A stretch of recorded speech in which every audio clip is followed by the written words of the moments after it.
Oh, wait. I think I figured it out. Did I figure it out? Can you guys see me? Give it a few seconds. There I am. Hello. So, let me tell you, here's the problem. YouTube is not the most intuitive live streaming service I've ever used. Not that I've used a bunch, but I have used Twitch. The catch was you can start your stream on OBS, but you still have to start the stream on YouTube, which I did not know.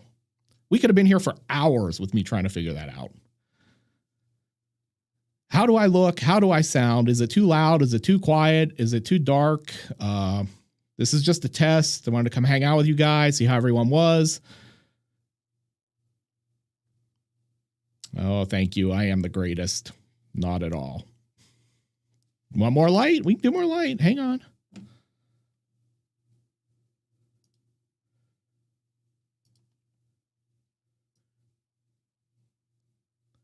There. That too much light?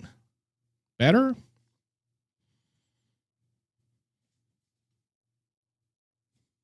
Hi.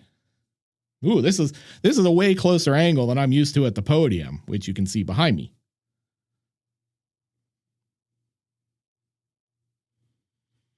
Sean Hawk, I am 48 years old. I'm actually going to be 49 in a couple weeks. Yeah, we can have background light. I just have not. This has all been a work in progress, and it should have been done weeks ago. Except the problem was the graphics card on the computer was not cooperating. So this was just to get this started and see how it went. David C, thank you so much. Hang on, let me read this. We got a lot of scroll happening here. Back in my day, $10 could get you a brand new house and a brand new car with enough left over for a steak dinner. Christ, I'm old. Wishing you continued success with the channel. Thank you so much. I appreciate that. I am so delighted that there are like 51,000 of you who like my stupid videos. So that is astonishing to me. When I started this, it was just like, if 10 people watch, I will be amazed. Wish my videos were half as good. Your videos are good, man. You know what? You're making videos is hard, and anybody who does it has my respect, because man, it was way harder than I thought it would be when I started, and I was terrible. And I'm still terrible, but I'm less terrible. So just keep at it, man. Your videos are good. I have watched your videos. Mike is the greatest genius on YouTube. Oh, I love this. This is like so flattering, but my head is never going to fit out the door when I'm done. So that's what a live stream looks like. Yes, way too much of my giant melon head.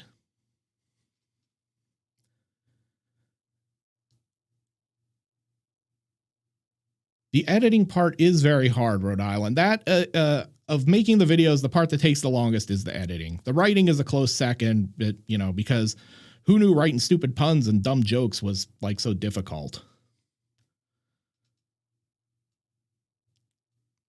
Hello, Mr. Star Fall Eyes. I'm really good at reading. You're going to see. Hello from Florida, Norway. I'd kind of like to move there. Really cool to see you without a script. Yes, unscripted Bracken is a lot of fun, let me tell you. You need to jump out of the cake now. Yes, I would eat my way out of it more likely. Please film your editing meltdowns. Yes, there are many editing meltdowns.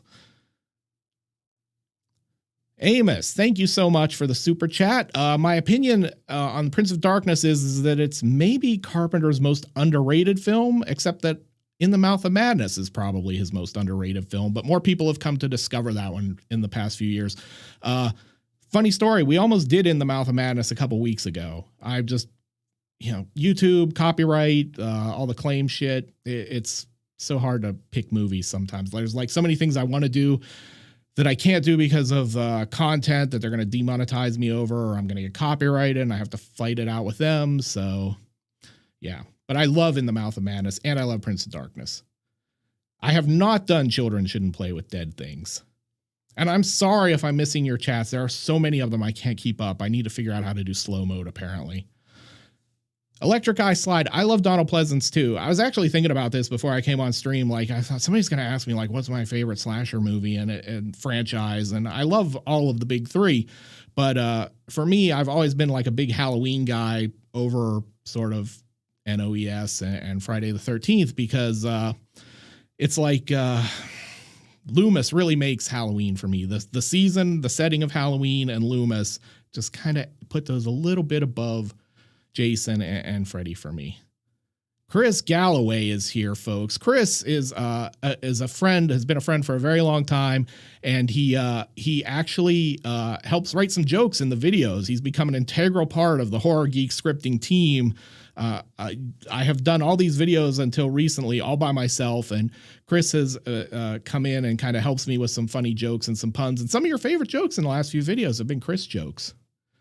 What were you watching? Thank you so much. I'm going to tell you guys, go watch Ryan's channel. Ryan, if Ryan would make videos more regularly, he'd be a superstar on this platform. His movie reviews videos are just hilarious and amazing. And go watch him. Go subscribe. Mike can lift 5,000 pounds. Not quite.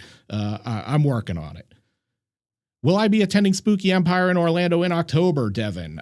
So there's a funny story there. Well, not really funny, more sad.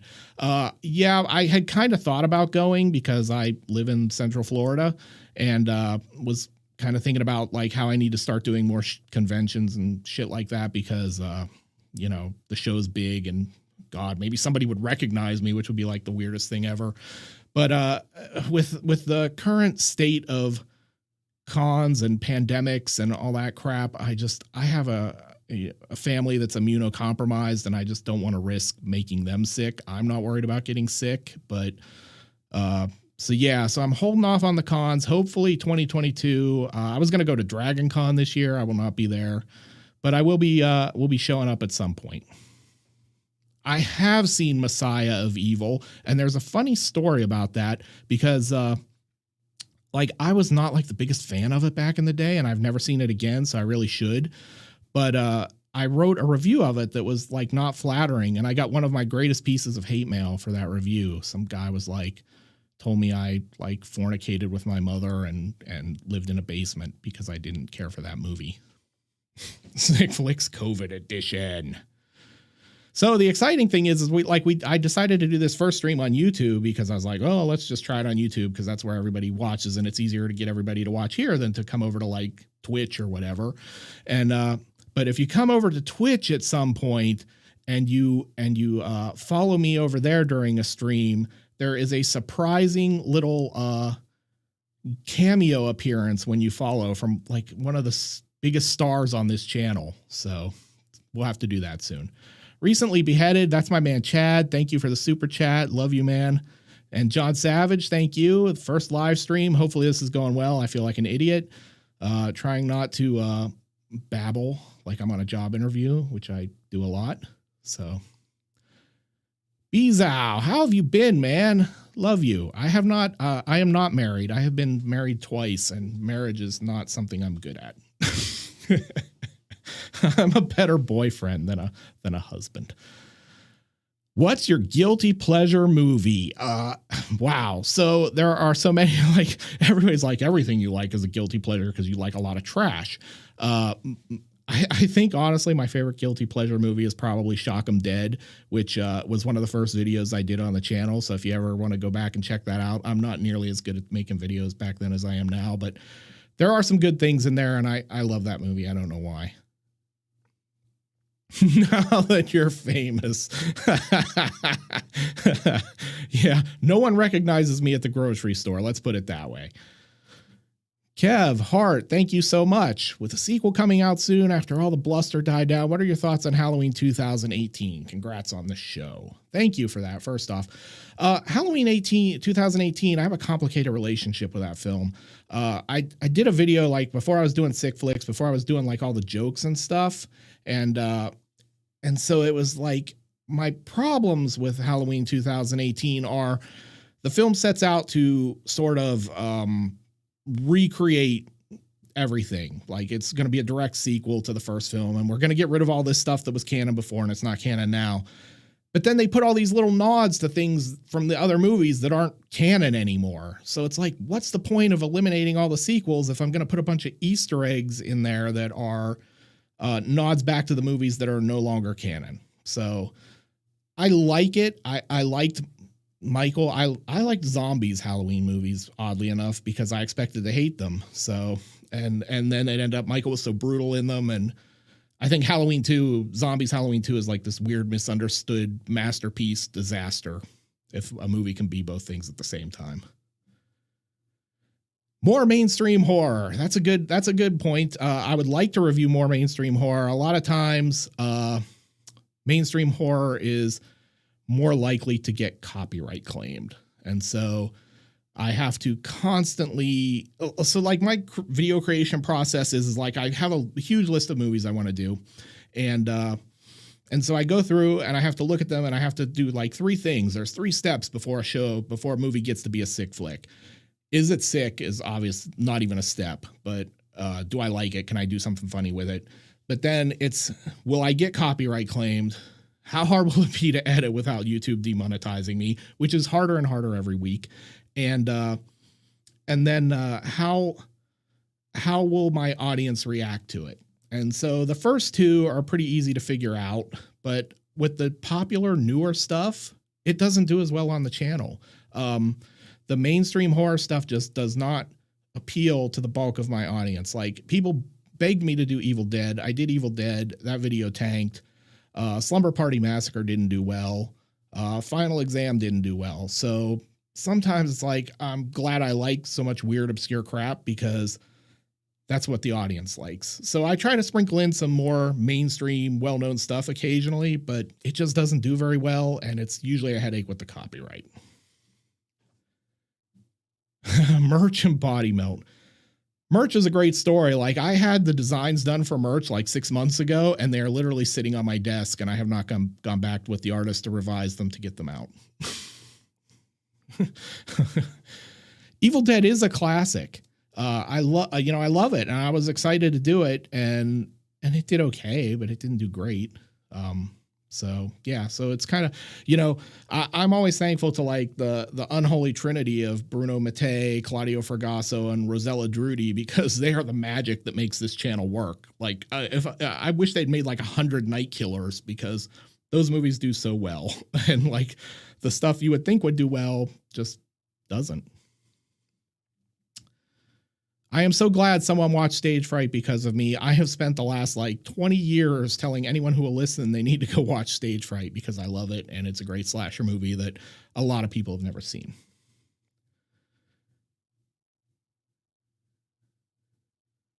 Chud and Street Trash is just cringy fun. That is absolutely correct. And that's why I like doing those. They're just fun to write. Toxic Avenger is a maybe. I don't think I'll get copyright claimed on it, so that's a plus. When I was on Beat the Geeks, Lloyd was on an episode with me, and so we sort of know each other. And I think if I did get copyright claimed, I'd go to Lloyd and say, "Hey, what are you doing, man? Leave me alone." Spookies was going to happen, Travis, and then Joe Bob did it.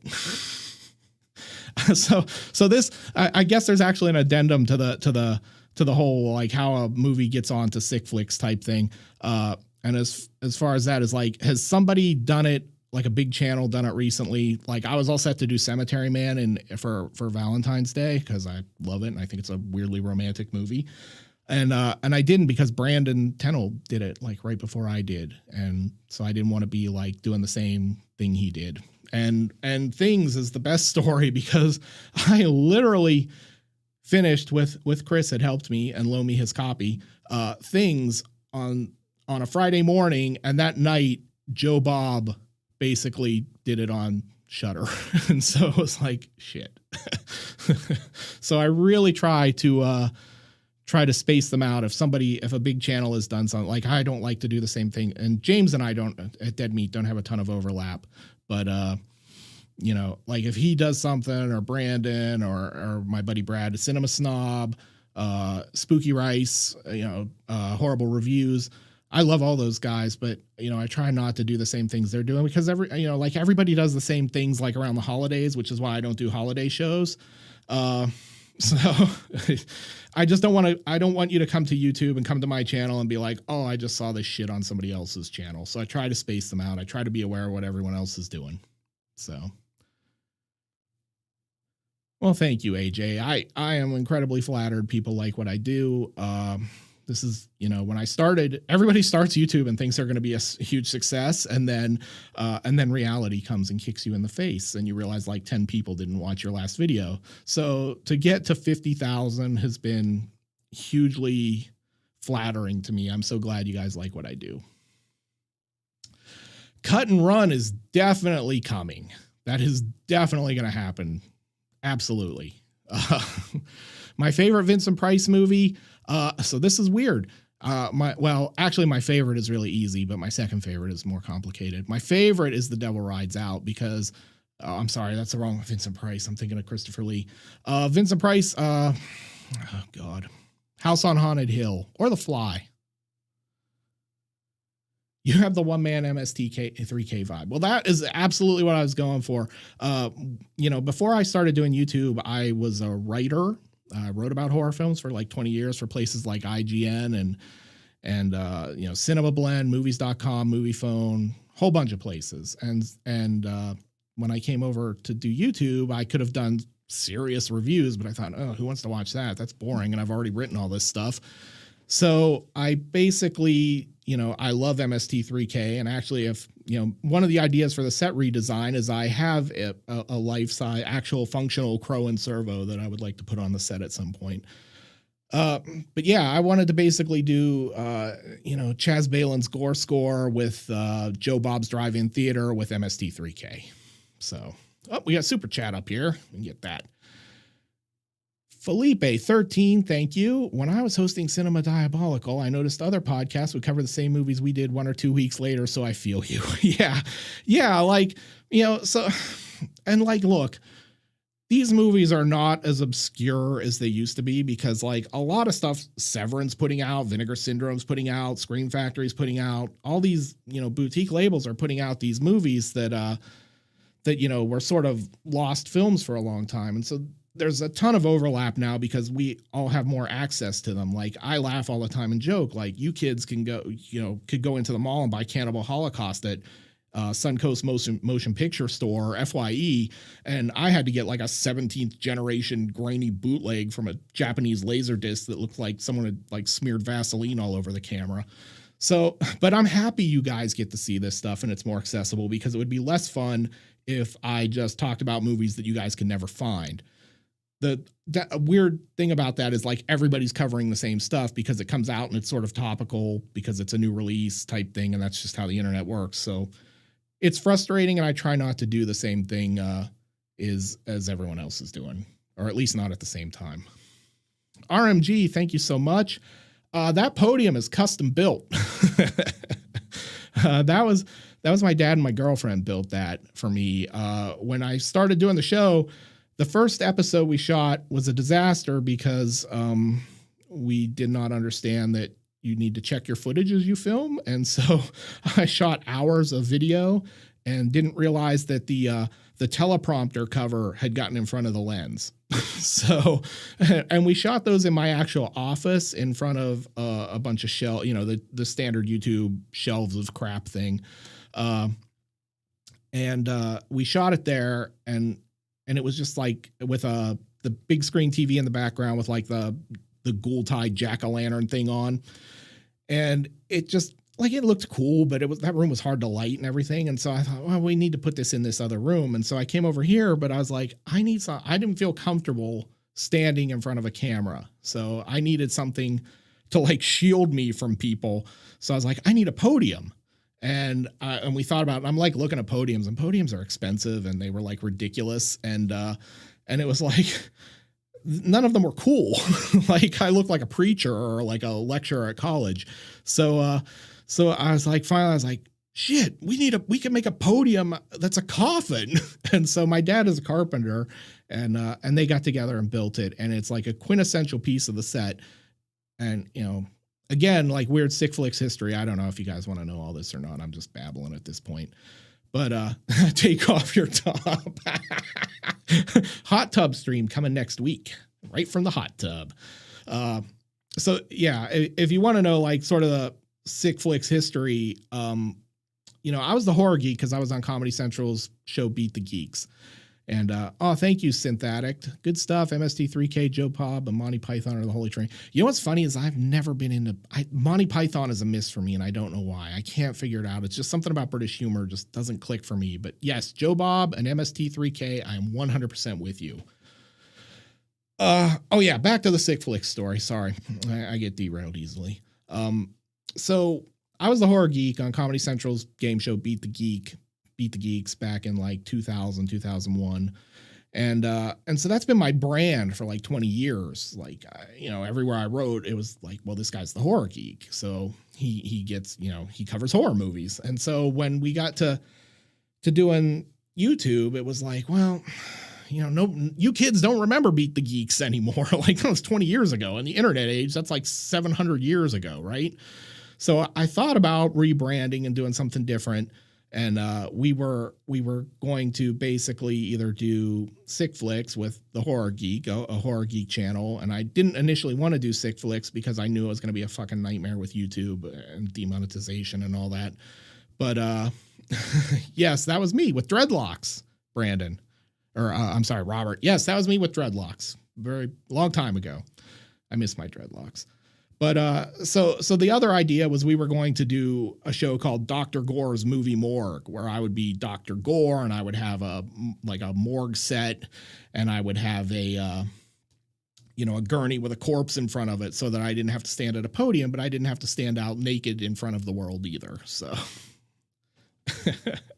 I can actually grow hair. I shaved my head today just for you guys. Thank you, Sardi. It's good to see you, man. Glad you made it. Hey, Let's Get Physical Media is here. That's my pal David. He's got a great channel. You should go check it out. So, yes, I had dreadlocks. What did I miss? What else did I miss up here? Let's see what I missed. I'm sorry. I babble and I'm missing all your great questions. We like to slap each other on the bum. No, we don't do a lot of bum slapping around here. Occasional fist bump. I'm not a demonstrative guy that way, I guess. Yes, I was on Beat the Geeks. That is Beat the Geeks was a show that was really just like 3 years ahead of its time. If that show had come along in like 2005, we would be, that show would have been a hit, I think. And it was a hit anyway. Thank you, Teresa. The beard appreciates the compliments. But yeah, Beat the Geeks was just ahead of its time. Like geek culture hadn't quite taken off yet, but a couple years later it would. And I think all the time now, like if we had done that show later, it would have been a bigger hit. You're mostly bald. I'm really not. Although, as you can see, I am going extremely white haired in the beard. Like it's taking, or I was looking at old videos the other day and I was like, Jesus Christ, my beard is like Santa Claus at this point with the white. Dave Baymiller, love your channel. Disabled and stuck at home. Your vids make my week. Thank you for your work. Thank you for the super chat. And I am delighted to hear that I can make your week a little bit better. The channel grew a lot during the pandemic, and that was really one of my goals, was to just try to keep making videos every week because I knew people were stuck in their house and I just wanted to give them something stupid to laugh at. And hopefully I succeeded.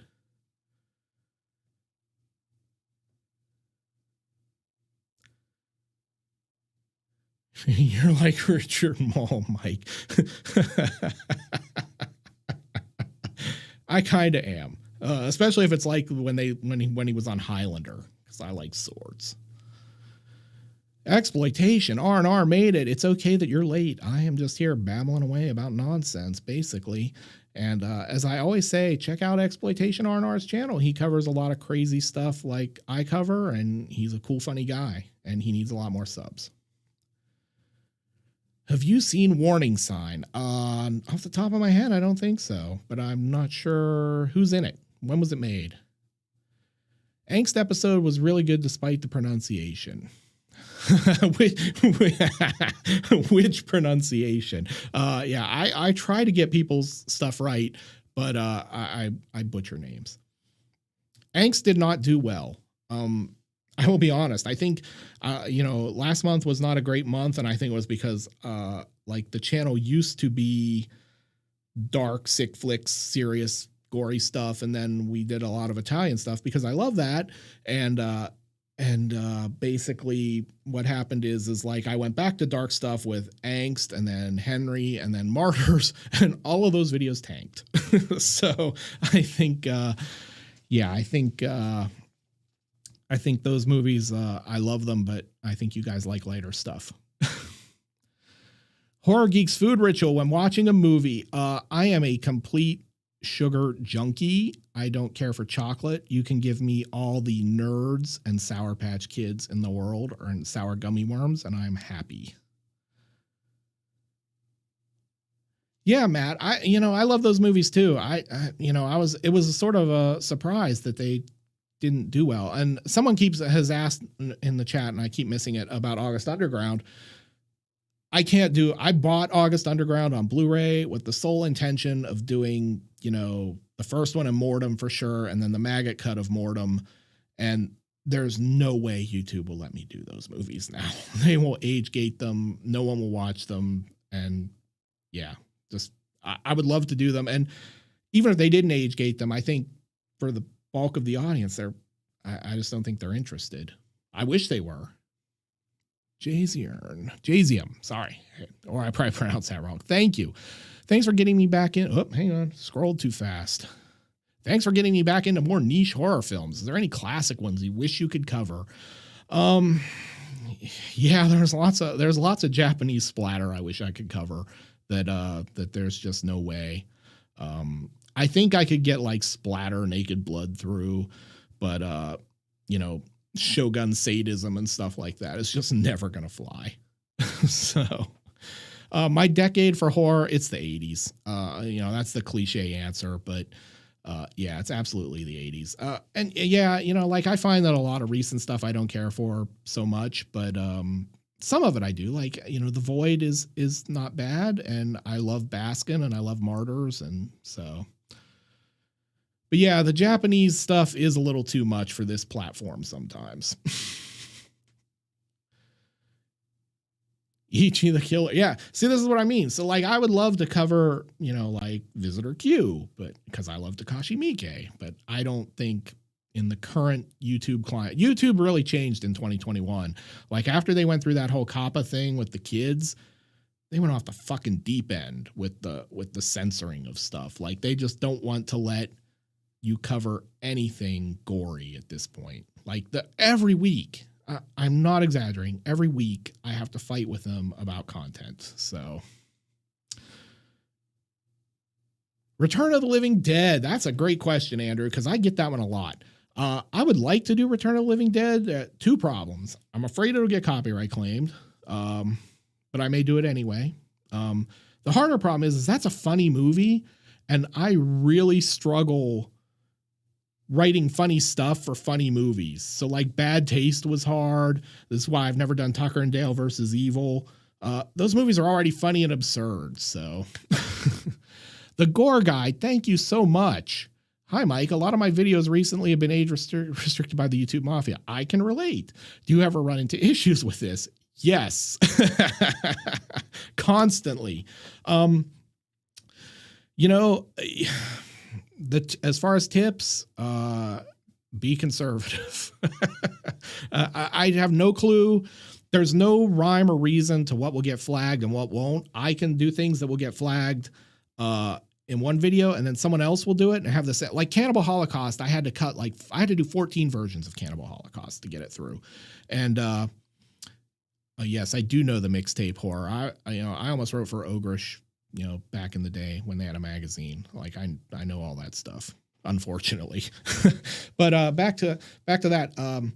There were like 14 cuts of Cannibal Holocaust, and then I've seen like, the newbie covered it like after I did, and something I had to take out, he got through and was monetized. And part of it is that now they've got machines scanning everything for content as soon as it's uploaded, which is why like you'll see something in an old video that got through because they've never gone back and scanned it. But my thing now gets scanned as soon as I upload it and they flag it right away. Like before it's done uploading, I'm demonetized. I just expect it. And so that involves a process of me appealing, and I never get to talk to a human, but I have to send in an appeal and wait, 1 to 3 days for them to make a decision and then fight with them about it, whether it actually gets approved or not. So the best example of that was the absurdity of it all is Slumber Party Massacre. I used the Slumber Party Massacre poster in the thumbnail. They flagged me for that and said, it's sexually suggestive. You can't use it. You're demonetized. And I'm like, it's the poster. Like nobody's naked. Sure, it's sexually suggestive. The movie's called Slumber Party Massacre. I mean, what do you expect, right? But Neil, demonetized means that they will not let you run ads on the video, so the video will make no money other than a couple pennies off YouTube Premium. So it basically becomes a video that you cannot make any income off of. And since the videos are a full-time job for me, they take me 30, 40 hours to make, I can't have videos that don't make any money. But Slumber Party Massacre, I got flagged because it had sexually suggestive because it was the poster. And then when you search for Slumber Party Massacre, the second search result, I shit you not, is rent the Slumber Party Massacre on YouTube for $3.99 with the poster. So there's no rhyme or reason. It's machines, and the machines are terrible. And it's a system I have to fight with every week.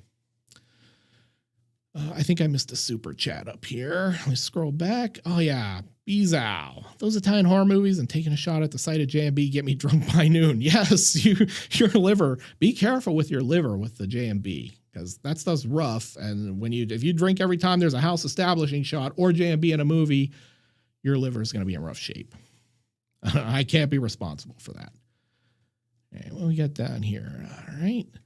Dia, thank you. Warning Sign is a fantastic movie starring Kathleen Quinlan Yapikoto. It's about a pandemic similar to the Rage virus set in 1985. Crazy people killing each other. Highly recommended. Thank you. I do not know that one. I've not seen that, which is sort of surprising because I love Yapikoto. Manny, what do you think of the Three Mothers films? I love the Three Mothers films. Well, I love 2 of the Three Mothers films. So, yeah, I love Suspiria. Whenever somebody asks me like what my favorite horror movie is, it's always I always give a 3 answer. It's always Suspiria, Halloween, and Jaws, because I've seen those movies like a billion times. And I was fortunate enough to meet Dario back in like 2000, and it was like one of those bucket list things that just made my life. Like if I die tomorrow, I got to meet Dario, so I'm happy. I got to spend time with Dario. We talked for a long time. I've been lucky enough to talk to Carpenter. I didn't get to meet Fulci, which bums me out. But yeah, and Suspiria is actually coming before the end of the year. Suspiria, I'll give you guys a little inside information.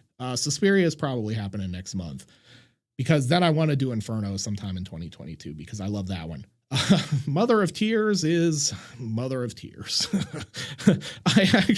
I'll be honest, I actually kind of like The Black Cat more than I care for Mother of Tears. That film is such a weird mess, disaster. And I actually saw that in a theater when I lived in California in the Bay Area. And I was so excited finally after like 20 some years, we get to fucking see Mother of Tears. Right. And so I go see it and I actually walked out of the theater angry. So I was like, so it was like one of those lifetime disappointments. I have never gone back and revisited it, but we will be doing it at some point on the show. So those are how I feel about those. Hey, thanks for coming, Rafferty. That's all right. We'll be doing more of these. We'll be doing some of them on Twitch. Whatever you guys want to do. I'm an easy to get along with guy most of the time. Crimes of the Century. Thank you for the super chat and thank you for the nice comment. I am happy to do it. As long as people want to watch them, I'm happy to be an idiot. Joseph, thank you. Amazing. I don't know. I'm kind of okay. Coffin Eater, thank you. Brain Damage. Yeah, well, sure. Sometime. The problem is, my list of movies I'd like to cover, even taking out all the crazy things is like 1,000 titles. I could do sick flicks for like 20 years. Not that anybody is going to want to watch it for 20 years, but yes, we will never hurt for shows. Andrew, I have not gotten a PO box yet. I swear to God, it's coming though. And when I do, I will share it with you guys in case you want to send me a movie or something that you'd like to see me do on the show.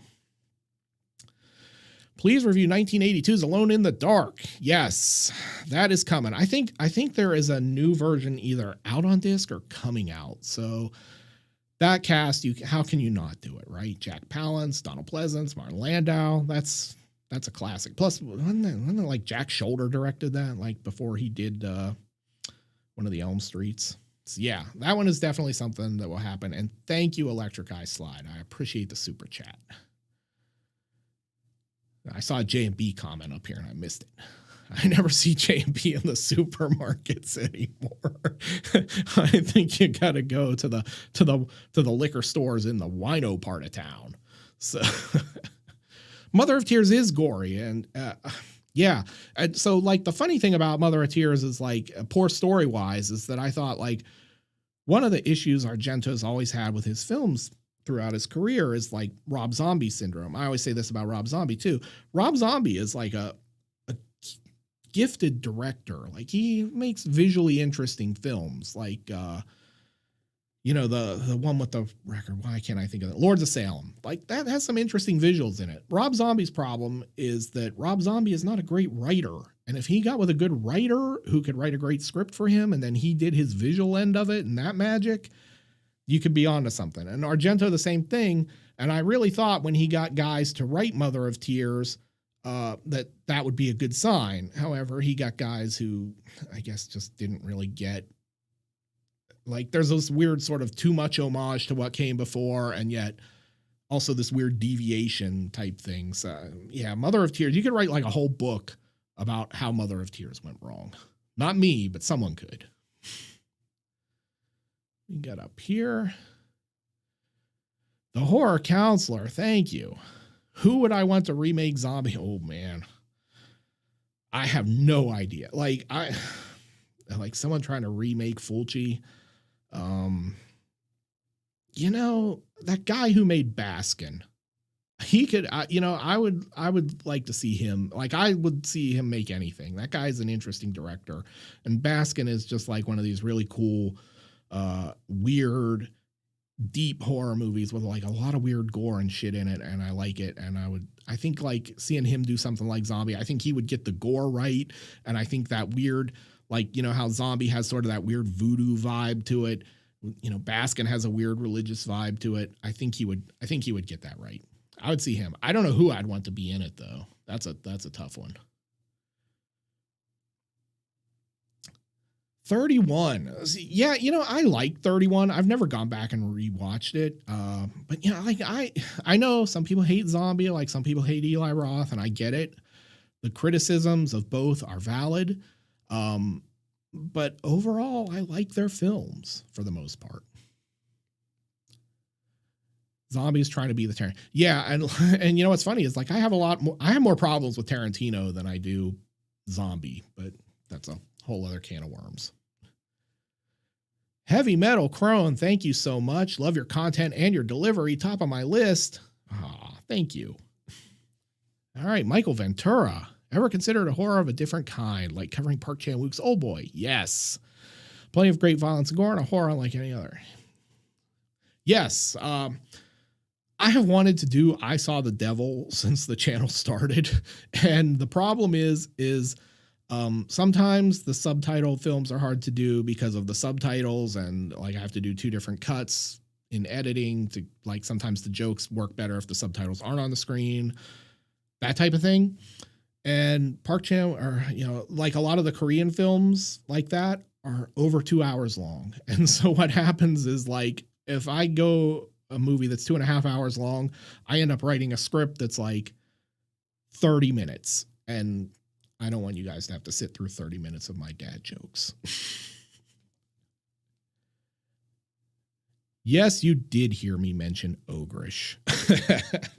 So Ogrish did like a short-lived magazine. Like, they sent me one and I don't have it anymore. And they actually asked me to come write for them because back in those days, I wrote for a site called Opinions, and I wrote a lot of film reviews, and I wrote a ton of stuff about Mondo and death tapes and all that stuff because it was an underrepresented area that I knew a lot about because I was interested in it. And it was a good controversy magnet on a site that paid by click because people wanted to click those articles. So yes. What do you use to rip clips from DVDs and Blu-rays? I use Make MKV, which is a freeware tool that will let you rip it from the disc. I would advise paying him his $50 if you use it a lot because it's a great tool. And he also updates the free key like every 2 months, and he's not always punctual about it. So if you're on a production schedule like I am, where you're trying to make a movie every week and it comes, your key is expired and he hasn't uploaded the new one and he doesn't do it for 2 weeks, you're screwed. But after ripping them with Make MKV, run them through Handbrake to make them a more manageable size. And that's the process. I generally do not do rips, torrents, that kind of thing. Everything covered on the show. There have been a few things we've done that just aren't on disc, like the Bigfoot movie. That was a YouTube rip. Ebola Syndrome was a YouTube rip. That's why they look so shitty. But I prefer not to do that. I prefer to do everything off like a Blu-ray or an actual disc, and that's how I rip them. So if you're wanting to get into the YouTube movie review game and you want B-roll footage, those are your tools, and then a good editor. All right, what do we got here?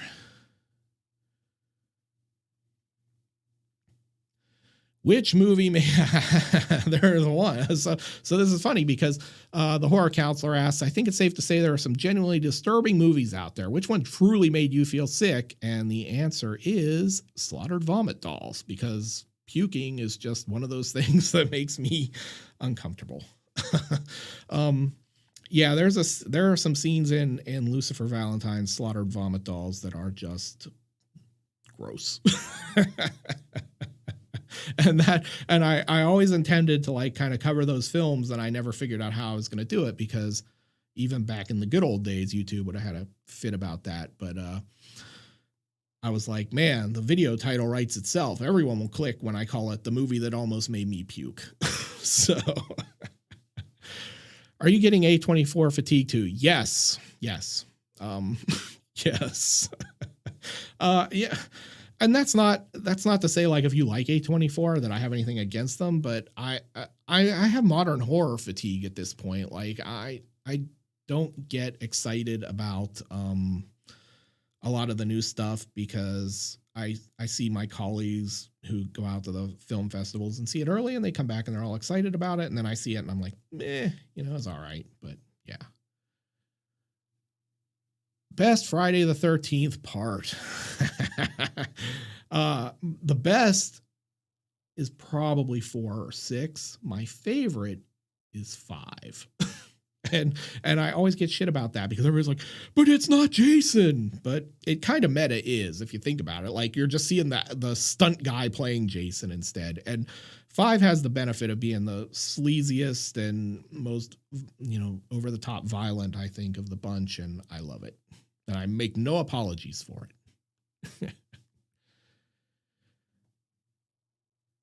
John Waters. I love John Waters. I don't know how it would do, though. Maybe.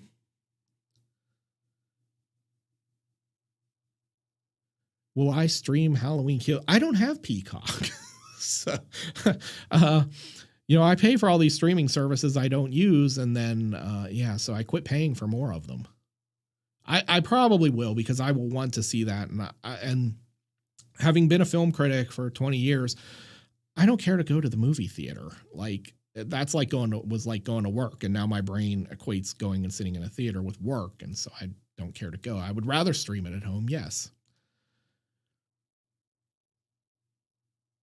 I have not covered Society, although it's on the list. And the reason I didn't cover it was because everybody kind of got on this kick like, oh, Society. And then everybody was bugging James over at Dead Meat to do it. And then he did it. And I was kind of like, well, I don't want to do the film like sort of on his coattails. Tubi does have a lot of commercials.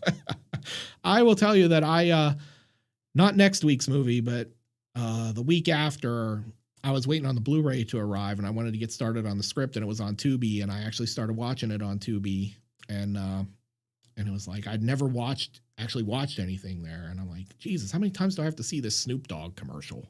I love Snoop, but I don't need to see that commercial 85 times. Eyes Wide Shut, man, I will tell you straight up, Stanley Kubrick is my vote for the greatest director of all time. And I thought about doing The Shining very early on, and I'm just too intimidated to make fun of Kubrick films. Some old Shaw Brothers stuff, that would be fun. I love that stuff. So, it's really just a matter of scheduling. I'm literally a one-man show. I managed to barely get out one video a week. And if I could hire editors, I would probably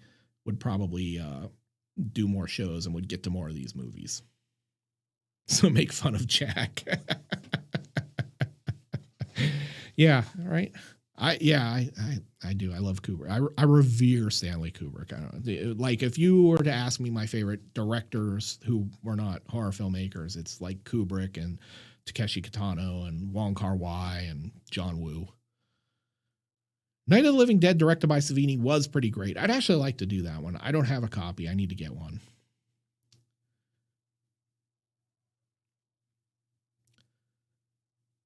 Actually, From Beyond was not done.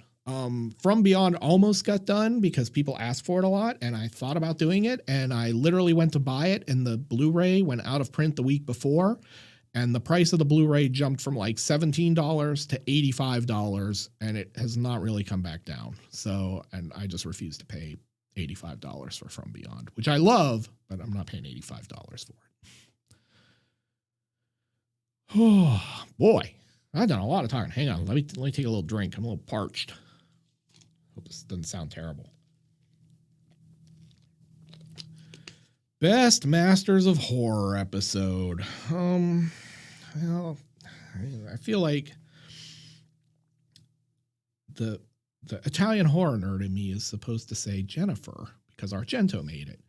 But my love of Takashi Miike says Imprint is pretty wild, and they actually didn't want to show it. So, yeah, I can tell you the worst one was the Toby Hooper one. Man, that was bad. I did not care for that. But Cigarette Burns is probably my favorite. Good call, Poops. The V Word was good too. There were a lot of good episodes of that show. Triangle 2009. Yeah, I really like Triangle. That's like, I'm not like a big, time loop guy because I find those movies don't hold up. Like if you think about them too hard, like why do some of these things work in a time loop and don't change things? But yes, I do like Triangle. Hi, IEF4. Man, I cannot read. Reading is not my skill. Toby did kind of lose his touch after Life Force. So yeah. And that's okay. Like he made some great movies. So Ricky-O. That's another one I'd love to do. Ricky-O is a favorite, has been a favorite for like 30 years now. Yeah, if I could get there's like a DVD copy of it I think you can get, but I've never got around to doing it. Do I like the Dawn of the Dead remake? Yes. Do I love the Dawn of the Dead remake? No.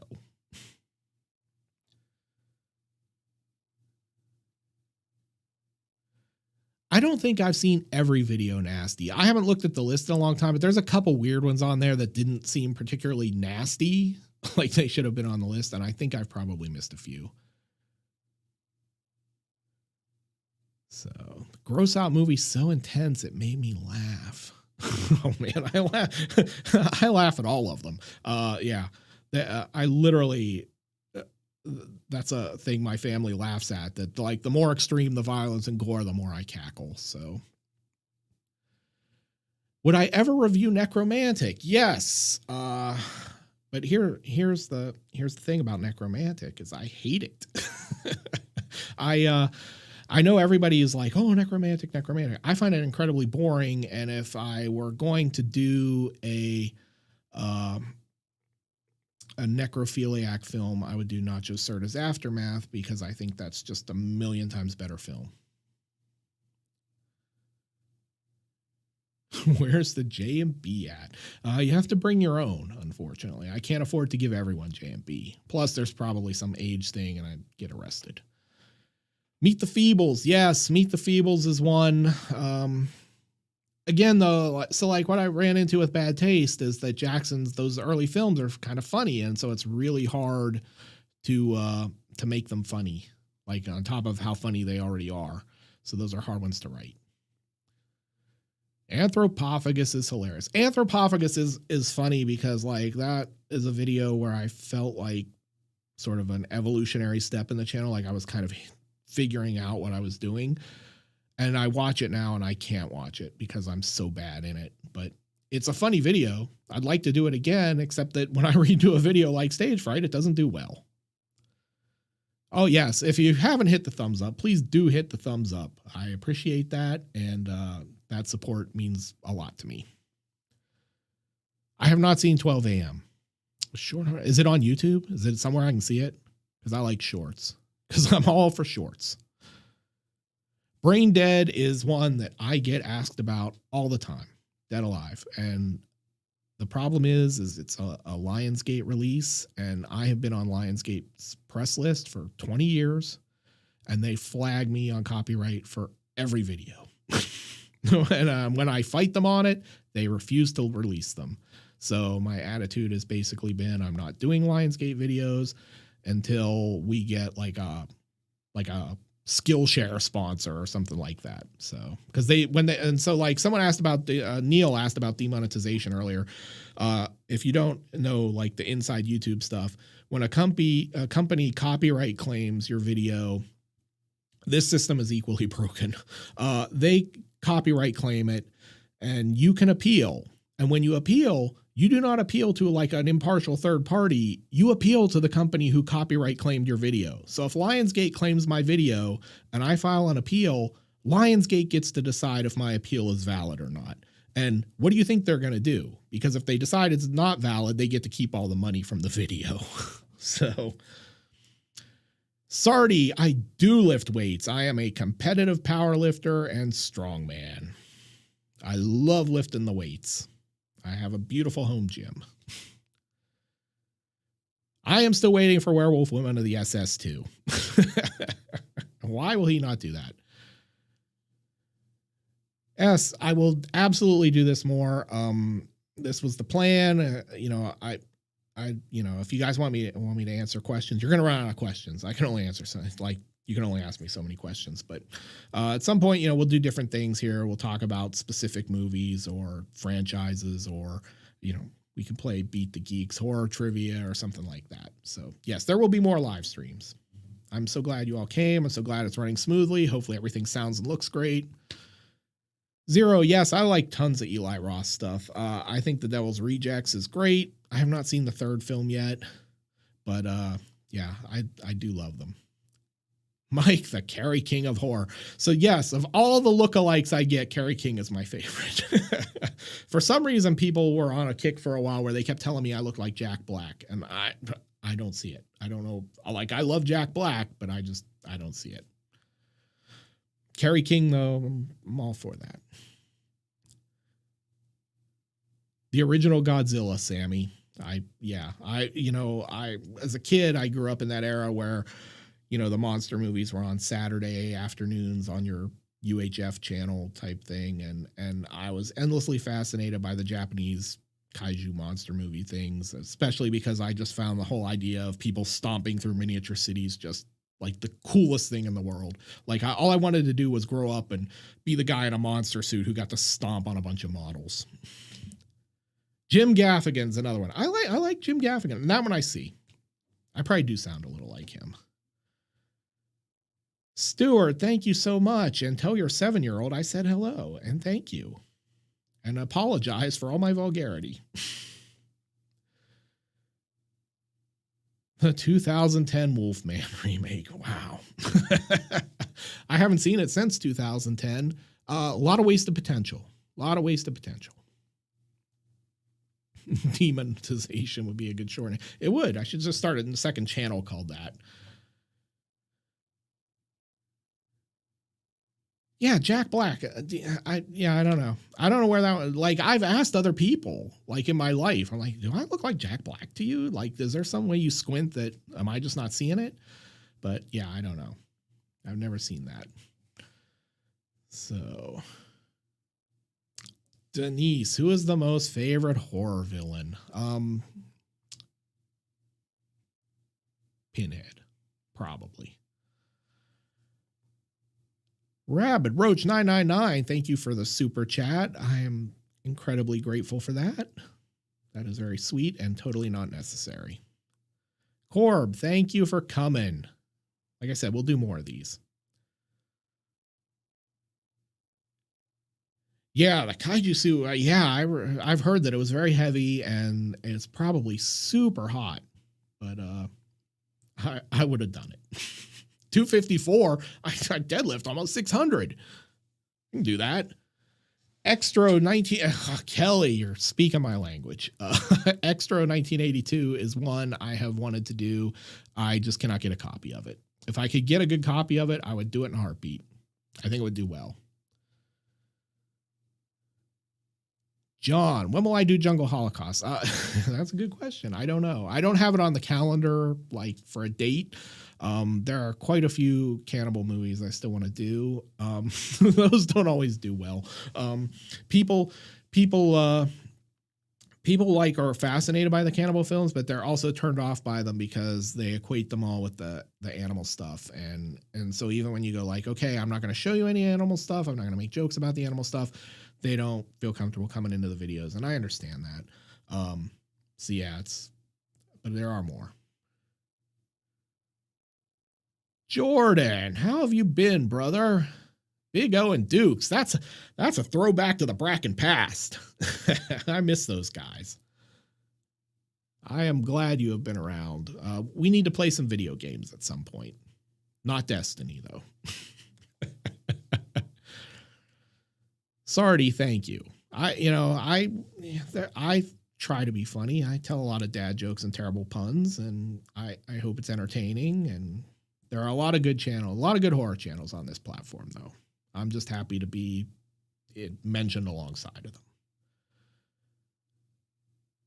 The Predator days. Yes, those were the good old days. Man, I miss the dreadlocks sometimes. I have to grow them back. Horror Counselor. Yes, there are indeed more shark movies coming. The holy grail for me is Great White, aka The Last Shark. I'm dying to do that one, and I have just not gotten a good copy of it to do it. Do I like the Red Letter Media guys? Absolutely. Those guys are good. I watch a ton of YouTube. I actually watch more YouTube than I watch TV. So, yeah. Which upcoming horror movie are you most excited for? I guess by default it's Halloween. Sammy, I like that too. I was glad, like, if they were going to do the Evil Dead remake, like, and all the baggage that comes along with doing that without Bruce Campbell and, trying to remake a beloved movie, I was glad they went for the gory, different direction. And then we got Ash versus Evil Dead. So we won all the way around. No one tells Gorilla Monsoon jokes like you. True. There's some wrestling jokes in some upcoming episodes for you guys. There's one in the one I'm working on now that's a really deep cut if you like watch championship wrestling from Florida in the 80s. Jaws 4, Jaws 4 he roared. Jaws 3 he had like a tongue and could swim backwards. All right, somebody asked about the hell yeah joke. We have to talk about that. How did you come up with the amazing hell yeah joke? Mythos. Is that like Mythos from Highlander? Because you get like bonus cool points if it is, because I'm a big Highlander nerd. The hell yeah joke. Happy accident. That was total happy accident. Like, a lot of the show is, I planned a lot of stuff before I started doing the show. Like I wanted to know what the show was going to be like and like, to make a good show that connects with people, you have to look at like radio and television and things like that. And one of the things that works is there are like recurring things in shows that people latch onto and they love. But the problem with that is you can't just make that happen by will. Like you have to, that has to happen by magic, for lack of a better word. And so like, you know, you can have like, so I had like phrases that I wanted to say, like all the splatter that matters is an homage to Charlie Balin. And so, you know, so things like that were intentional, and I was going to do them whether people liked them or not, because he was a huge influence on my career and I never got to spend time with him or tell him or any of that. And so, but like you're trying to find things that are funny, that are going to resonate, that people are going to be able to latch onto. Think like Howard Stern, Baba Booey, and stuff like that. People love that stuff, but if you try to force it, people know, and it doesn't work. And Hell Yeah was not a planned thing. I happened to just be watching Anthropophagus, and I literally saw him show up in that scene, and he does that Hell Yeah, and I'd totally forgotten about it because I hadn't seen Anthropophagus in a long time. And it was just like crazy, like how that clicked in my brain. I'm like, this is magic. Like this guy, like, I don't care if it, and for a long time, I did the episode and I clipped it when I did it. And then I didn't put it in videos for a long time because that and Lance Henriksen from the horror show, where he says, that's the stupidest fucking thing I've ever heard, were like things that I'm like, those are funny. You can do those. And like people will laugh at them as a recurring thing, but I never use them. And then like, I was like, oh, I need to use Hell Yeah Guy. I need to use Hell Yeah Guy. And then I started, and he's magic. He's the star of the show. You guys don't come for me. You guys come for Hell Yeah Danny. And I'm okay with that because he's cool. Where does It Sucks come from? That comes from the Pod People. That film. Yeah, It Stinks. Yeah, so that one, you know, I'd seen that movie and I'd seen that scene, and then the MST3K guys did a brilliant riff on that movie, and it's always stuck out. And I always go around the house doing that in Simpsons line, "It stinks," and you know, with the finger and all that. But yeah, so. But yeah, we have a lot of those, and I like those things because they make me laugh, and I'm glad they make you guys laugh. And I, you know, I'm big on building not cinematic universes, but like recurring themes into things. So Christ, I'm old too. Yeah, me too.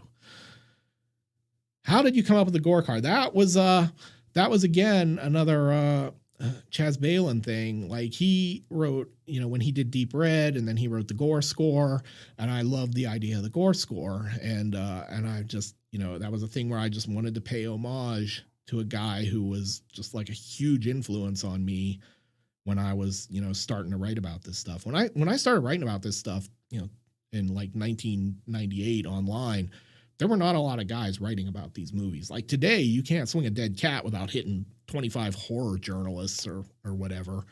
But like back in the day, like writing about Italian horror cinema, there weren't a lot of us. And, you know, so guys like him who had paved the way before the internet with like these little fanzines and stuff, that was like the lifeline to these films. Like when he wrote in Gore Zone and all that, that was like how we found out about these movies, because you couldn't go on YouTube and find trailers and talk on websites and all this stuff. So, yeah, so the gore card was just another thing I could do that was an homage to him. He passed away. God, it's been like over 10 years. So a lot of stuff in the show is sort of an homage to him. Sammy, yeah, I actually addressed this. Slaughter vomit dolls. Lots of puking. Leslie Vernon. Man, that's yeah. Leslie Vernon is one I think about a lot because I'm like, it's funny and it's smart, and I don't know if I could make it funny, but I would be willing to try. So I can't swing a dead cat. I use that a lot. Yeah, that, and you know, everything's coming up Millhouse.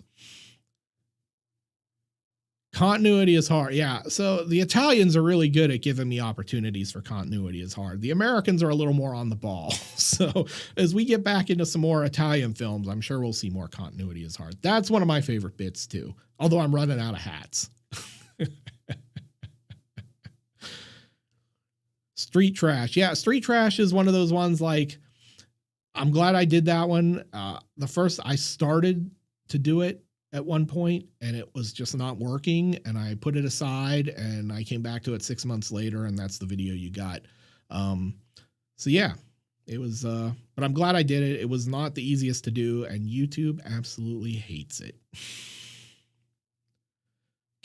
Cannibal hookers, Samurai Cop. Yeah. So this is funny. Like, you know, so I'm the horror geek, right? And I do sick flicks and I do horror movies, but I have written and know a ton about a lot of weird movies. And like someday I would like to do a second show where I talk about things like Samurai Cop and Japanese gangster movies and samurai films and, you know, Hong Kong action cinema and stuff like that. Cause I love that stuff too.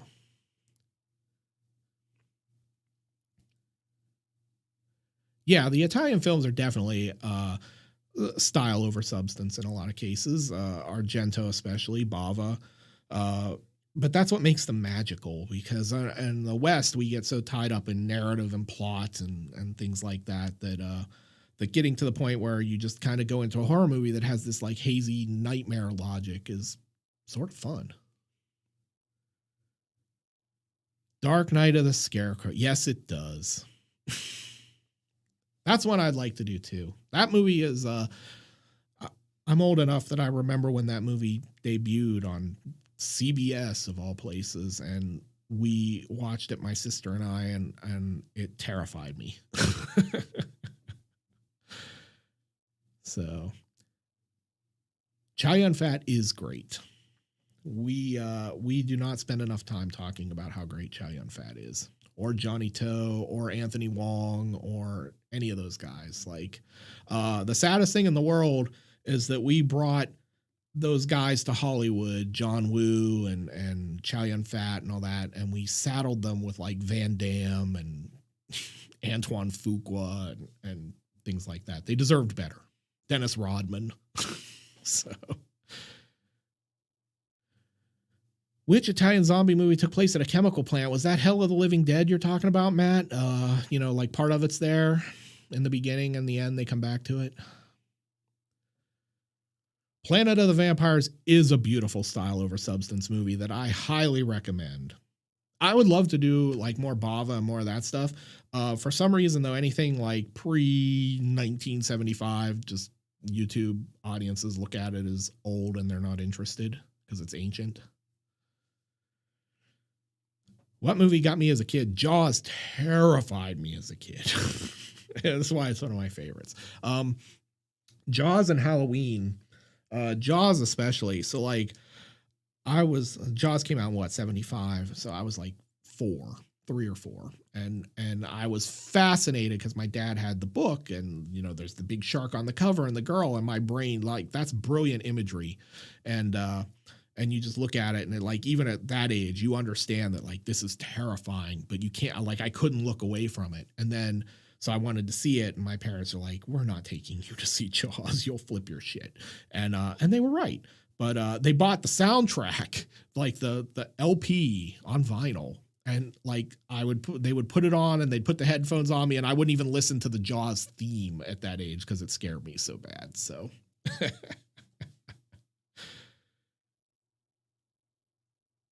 Josh, ever considered the low-hanging score fruits like the Burning Moon? Yeah, well, so we did pre-Mutos, and Burning Moon and Black Past were on the list, and YouTube will just they won't let me do them. I mean, I could do them, but I won't make any income off of them. So and they'll age gate them, and so they won't even help the channel at all. And the thing there is, like, this is kind of where the Patreon and the sponsorships are important. Patreon really helps me. Like, the dream is to someday get to the point where there are enough patrons that I don't have to worry about ads. If I don't have to worry about ads, then I can break a lot more rules because I still have a guaranteed income. Like, this takes time. It costs money to produce all this stuff. So I can't do it for free.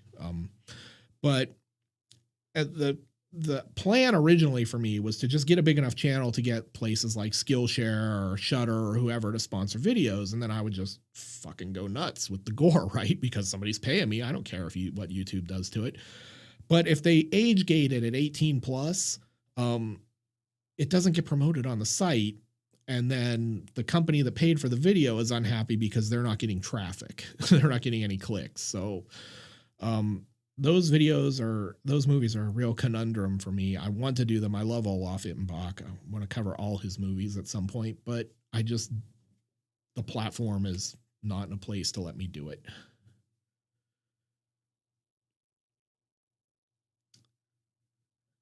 What have we got here? How old is your average viewer?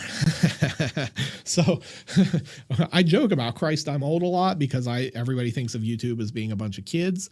The funny thing about that is this channel skews very old. Like my top 3 categories, I only see by categories in the analytics, but the top 3 categories are like 25 to 54, and it's predominantly 35 to 44. And sometimes I get, like I get a little bit of viewership 18 and under, but not a lot. Well, I'm glad some of you young guys are here. Bring more. You guys are a desirable demographic. Plus, I just like to have you. I want to teach you guys about this stuff. Yeah, see? Look at these ages scrolling by. Yeah, I'm a Gen Xer. Yeah. So I hate boomers and millennials. No, I don't actually hate millennials. Boomers maybe, but...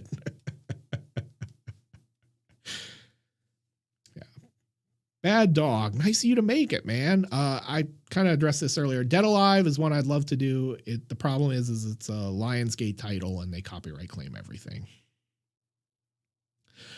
Born in 87. I feel so old. Dude, I was almost driving by the time you were born. Hey, not even funny. Thanks for showing up. Feels like I'm the youngest here. You might be. I can't hear the phrase hell yeah without. This is my goal. That's great branding.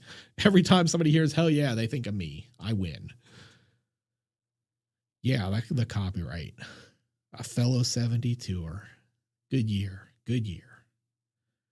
Yeah, see, Dan, I graduated high school in 87. But I had this conversation with a friend on Twitter a couple months ago, where we were talking, I don't remember what it was, but like it was about Hellraiser and being released in 1987, and it's like over 30 years old. And like somebody was talking about how Hellraiser was like a really old movie, and like I was 15. so we were talking, and I'm like, it's not that old, blah, blah, blah, and being indignant as I want to do. And he goes, well, would you think in 1987, would you have thought a movie made in 1957 was old? And I'm like, yeah. So in my defense, the difference is a movie from 1957 was probably in black and white and looked old by 1987, 30 years later. Hellraiser does not, aside from the fashions, look particularly old 30 years later. Like it's in color, it's shot on film, it has, modern cameras. So yeah. Happy early birthday, David Boyle. John, that's interesting. Like I was a horror guy from very young. My mother was a big Stephen King reader, and I found horror books very early, and the movies. And I have been a horror guy my whole life.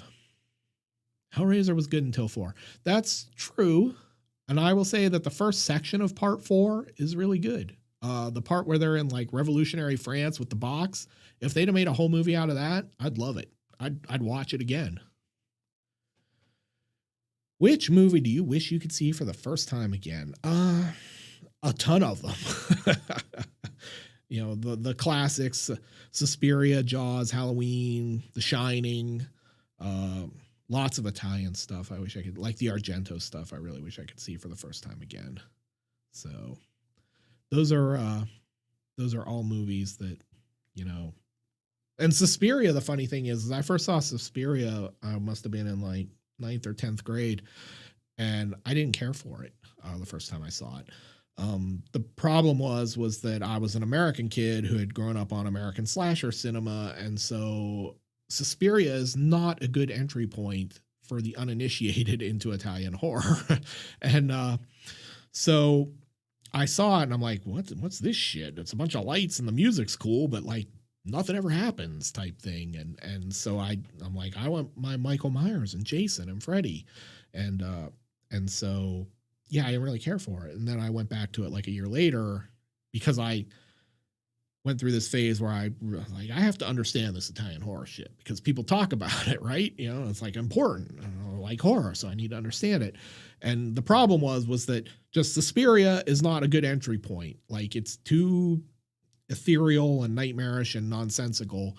But when I saw Demons, that's when it clicks. Demons is like my vote for the perfect entry point. If you want to get someone interested in Italian horror, who knows nothing about Italian horror, who, you know, wants to check it out, Demons is the starting point because that was that was like the bridge between like American horror cinema, gore and all that slasher stuff. And then you get it. Like you understand, like this doesn't make sense, but it's cool as fuck. So yeah. Yeah, and there are other options there. Like, you know, Stage Fright is another good one because that's totally a slasher, but it's cool. It's got all the Italian stuff in it. It's like a lot of style, a lot of less substance. But Suspiria is a hard sell, especially for like a 9th grade kid, I think. Like I was a smart kid, but I was not that smart. I did not see Suspiria when it was remastered and released in theaters. Like, my town gets nothing good. We have no property tax or no state tax, income tax or any of that. But yeah, we pay for it in not getting good movies.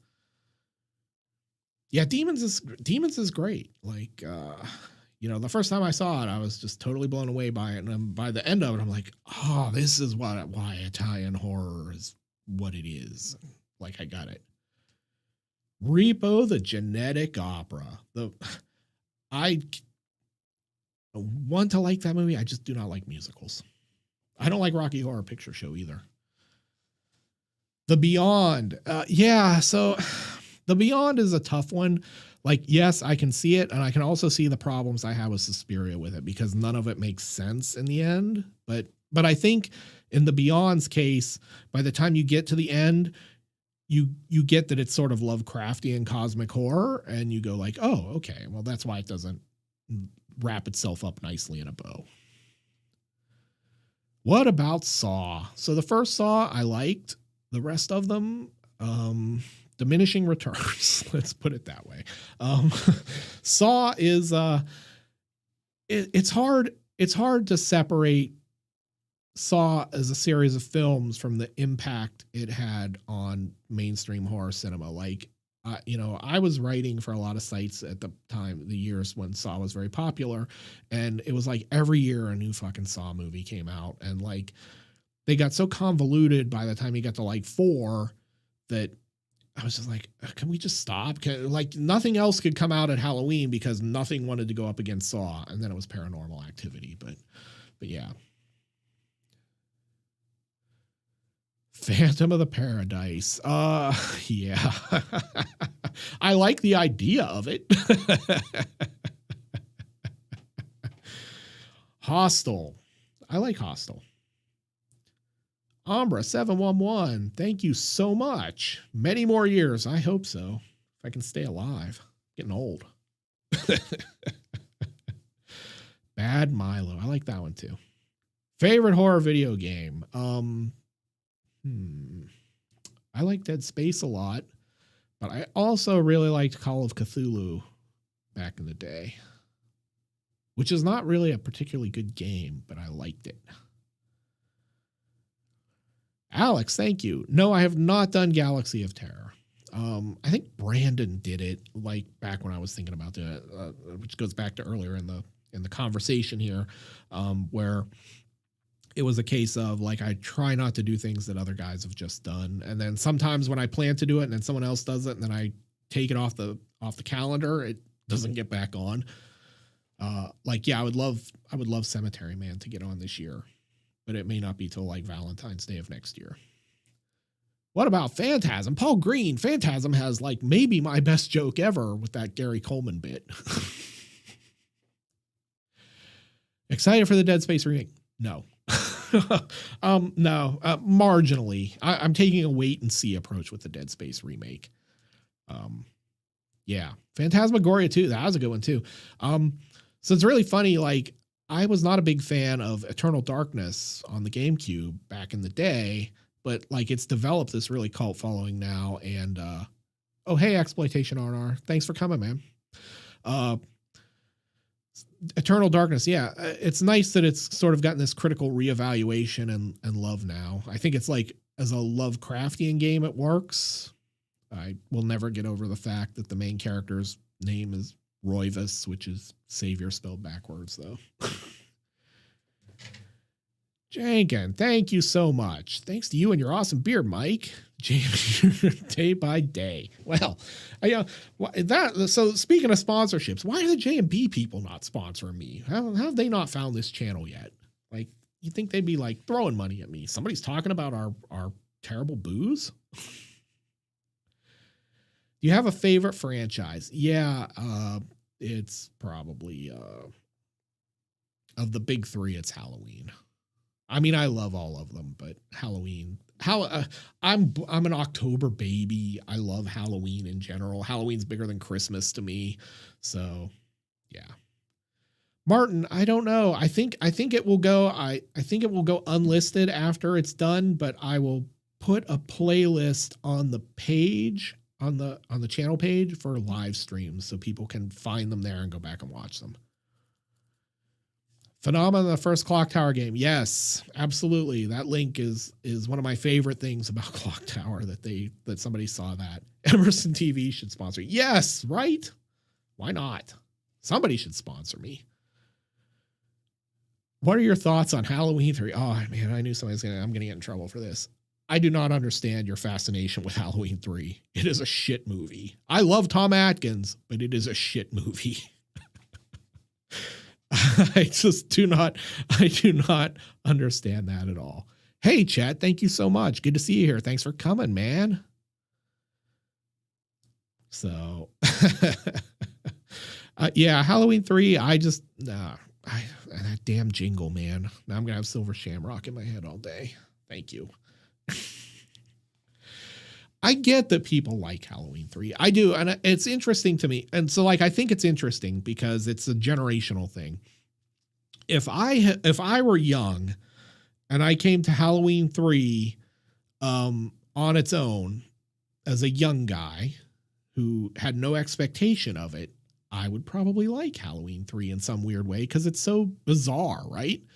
And but if you grew up in that era like I did and you watched Halloween and then Halloween 2, you get you're like, and then you show up. I remember seeing the poster for Halloween 3 in the theater before it came out and going, oh my God, Mom, there's our new Halloween movie coming. This is awesome. And then you go and there's no Michael Myers. There's no Dr. Loomis. There's no Haddonfield. And so I was disappointed. So I think the expectation, and I think Carpenter's idea to do spin-off movies just set around Halloween were really great. I think they just picked the weirdest fucking movie they could find to start with. And if they'd started with something else, it would have worked. But I think going from Michael Myers to, druids and all that. Although, look, we came back to druids in Halloween, so maybe it was supposed to be. Gutter Nymph. I have not been to a horror convention since I went to like World Horror Con in 2000. I intend to start appearing at some of them, probably not as a guest, just as a random guy walking around the crowd, sometime in the next year here. So I do enjoy them. I find them weird. I enjoy them, but I also find them sort of sad. Like I never begrudge anyone their hustle, making their money, doing their thing, right? But there's something just sort of intrinsically sad about seeing someone who was like a bit character in a direct-to-video movie 40 years ago sitting at a table by themselves trying to get $40 for a picture. And I'm like, make your money. I'm all cool with that. It's just sort of sad. Like, I don't want to be that guy. Max, thank you so much. More live streams are definitely coming. So does everything sound okay and look okay? I know I asked earlier and then the chat's so fast I can't see it. Misanthropic 9, thank you. Favorite horror movie ending? This is easy. It's Cemetery Man. I am a sucker for that ending. I love that ending. I think it's beautiful. It's fantastic. It just sticks with you. I think Martyrs is a really good ending too. That one's different, but it sticks with you as well.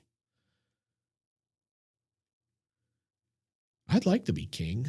That'd be fun. Unless it was like Game of Thrones king. That might be tense. Bad Dog, thank you. I'm glad you found this channel too. And thank you. $4. Yeah, I'll have 99 cents left over, I'm sure. I can go buy like a, I don't know, what can you get for 99 cents anymore? There's a lot of dollar stores around here. I'll find something. I'll make it count. Streaming audio is great. Thank you. Glad to hear it. Cemetery Man is a really cool, interesting piece for sure. You know, like everybody asks you, what's your favorite zombie movie? And it's always like the answer is always Dawn of the Dead. Everybody gives, or Day of the Dead. For me, it's Dawn, but Cemetery Man actually is probably more my favorite. No, don't apologize for asking questions, Max. That's what we're here for. I'm happy to answer them. Sickest movie in your opinion? I don't know. Sickest like goriest or sickest like just most messed up?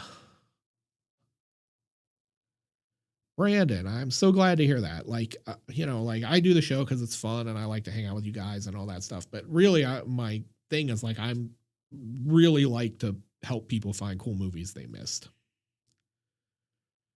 Mac, you are absolutely right. It is the end of the golden era of Italian horror cinema, Cemetery Man. Cannibal Holocaust is pretty sick. Favorite slasher character? Going with Michael Myers. Least favorite slasher character? Going with Chucky. I actually started this thing on Twitter the other day talking about like I don't understand the allure of Chucky. I love Brad Dourif. I think he's great as Chucky. I just don't understand the allure of those films particularly. Chat, I do indeed. No, I have a master list and I go through it and like I have a sort of rough outline for every month of like what I'm going to cover in that month, but it constantly changes. So like I'll see how a video did and I'm like, oh, well, this one's not going to do well, or this one did well, so I should do this instead because it will do well, or someone else covered this one recently. And yeah, so I'm glad I'm not alone in my not dislike, but just not love of Chucky. Get up here. Will I be checking out Rob Zombie's The Monsters reboot? Yeah, probably. It's not a day one for me. Brad Dourif movie where they would burn things. Where you burn things. I have not done that movie. I'm gonna have to go look at which one it is because I don't know what it is off the top of my head. Which horror subgenre do you like the least? Oh, that's easy. It's that the girl ghost shit from Japan. Like, yeah, that stuff just I don't like. I don't hate it, but there was so much of it that I just can't. Like it never was that interesting to me, and then it just ran wild, and I was so over it by the end. Would I do Dr. Giggles? Absolutely. I was actually thinking about that after I made that joke about it in Evil Ed the other day. Blue Room, seen you in a video clip from Comedy Channel Game Show. Yes, they have changed, and how I have gotten older, and I have less hair. That's fun. You know, that's funny. That clip is over on like Daily Motion or whatever, and I was the guy who uploaded that clip to YouTube like 10 years ago, and they fucking blocked me worldwide on it, even though it's me in it. So I was glad someone uploaded it somewhere, though. Oh God, what movies do I consider overrated? This is a loaded question, and it's going to get me in trouble. Maybe we'll do a list. Let's do that. Let's do a list in a video or a live stream at some point in the near future, and I will tell you what movies I think are overrated. Overrated is such a loaded word because it just pisses people off, but I'll do it. I'm game. I can take the hate. Oh.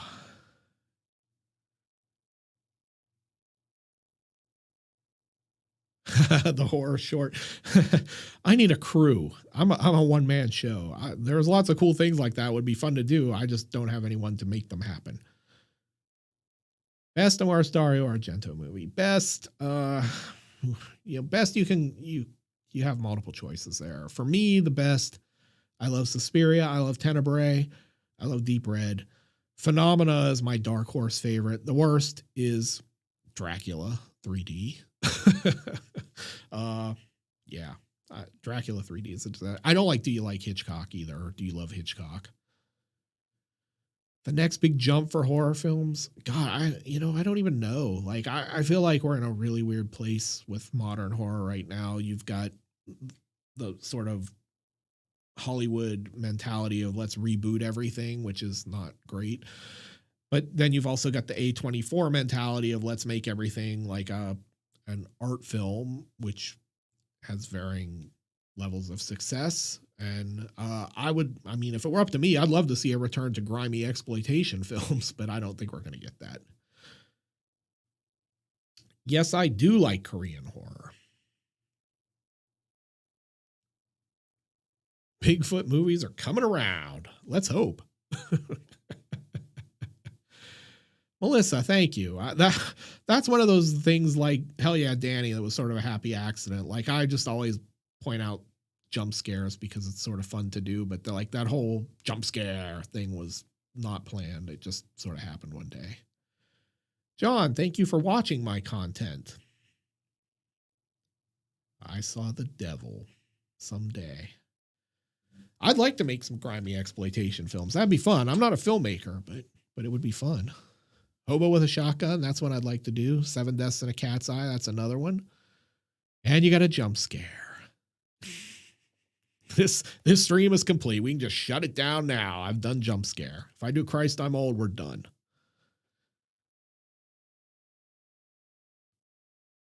The podium.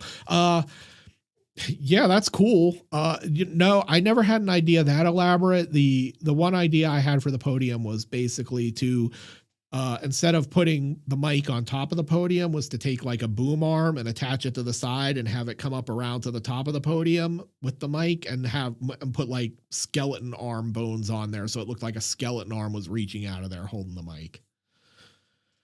My go-to Halloween costume. That is a good story. Halloween, every year I go, holy shit, I need to cut weight because I want to be Kratos from God of War. And every year it becomes October and I'm still a lard ass. So that's my one I want to be every year, but never have made it. Norbert, thank you. Greetings from Florida. Spontaneous combustion. Yeah. You know what? I have not, I probably saw that years ago. I remember nothing about it other than that title. I know exactly what you're talking about now though. What happened to your clock? Oh, my cloak. Oh, I thought this said clock. I was like, what am I, Flavor Flav? Yeah, my cloak. Yeah, that one is the one I can fit into most years. I can be a Centurion. Chat, how about Orgy of the Dead? Yeah, yeah, that kind of stuff I would love to get to, especially because the bad movies do well. You guys really seem to like seeing the really terrible movies, and they're fun to write. That one, Oasis of the Zombies, Zombie Lake, all that stuff. Skrilbo, Fear Street. That's a good question. I started watching the first one and I tapped out after an hour. I really liked the idea of Fear Street. I thought the execution, like the 75 needle drops early on and all that, it lost me about halfway through. Murder Rock. Yeah, I definitely want to do that one. And Slither. Yeah, do you kids even remember Flavor Flav? I hope so, because there's a Flavor Flav joke in an upcoming video. Trick or Treat. So that's another piece of Horror Geek Sick Flicks history. The first video we shot for this channel was not usable because I'm an idiot and got the cover of the teleprompter in the shot, so half the screen was black. And that show was supposed to launch in October of like 2018, and I never got to make it, but it was Halloween movies, and it was like 3 Halloween movies that, you should watch this year. Really great imaginative content. But yes, Trick or Treat was one of them. Also, The Devil Rides Out, and I don't remember what the third one was, but that video is gone to history. Lino, thank you. I love Salo. but I am also a guy who owns just an obscene amount of books about the Marquis de Sade, which is probably more than you wanted to know. Like, I find, it's funny to me that like no one's ever made a good Marquis de Sade film like about his life. I mean, Quills is not historically accurate at all, and his life is like super interesting, and his work was super weird and interesting, and yeah.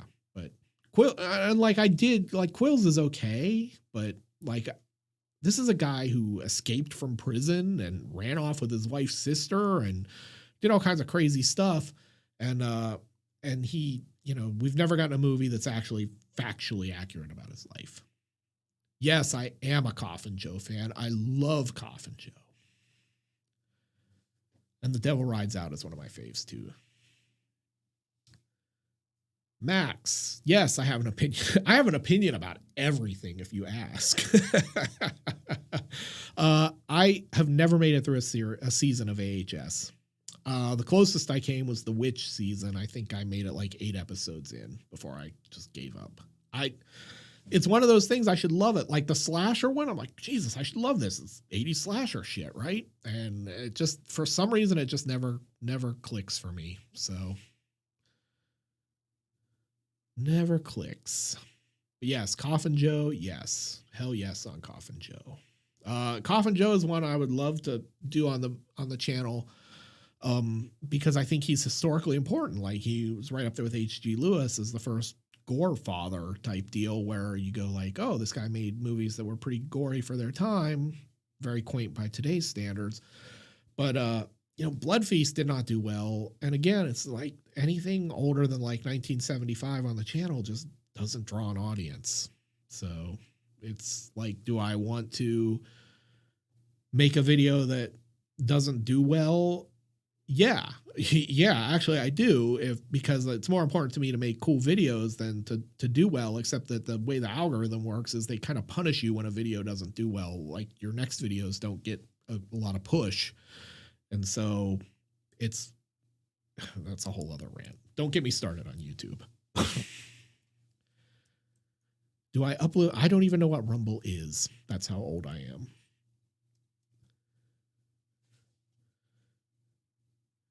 Tons of love for Toxic Avenger and Class of Nukem High.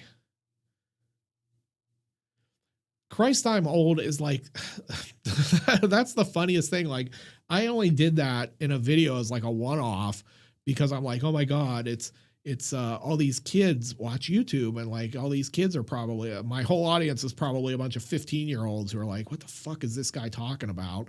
And Christ, I'm old was like this joke, like just to acknowledge to these kids that I'm ancient, and like stuck. And like, of all the things of my channel that have stuck, that's the one that amazes me because I'm like, why?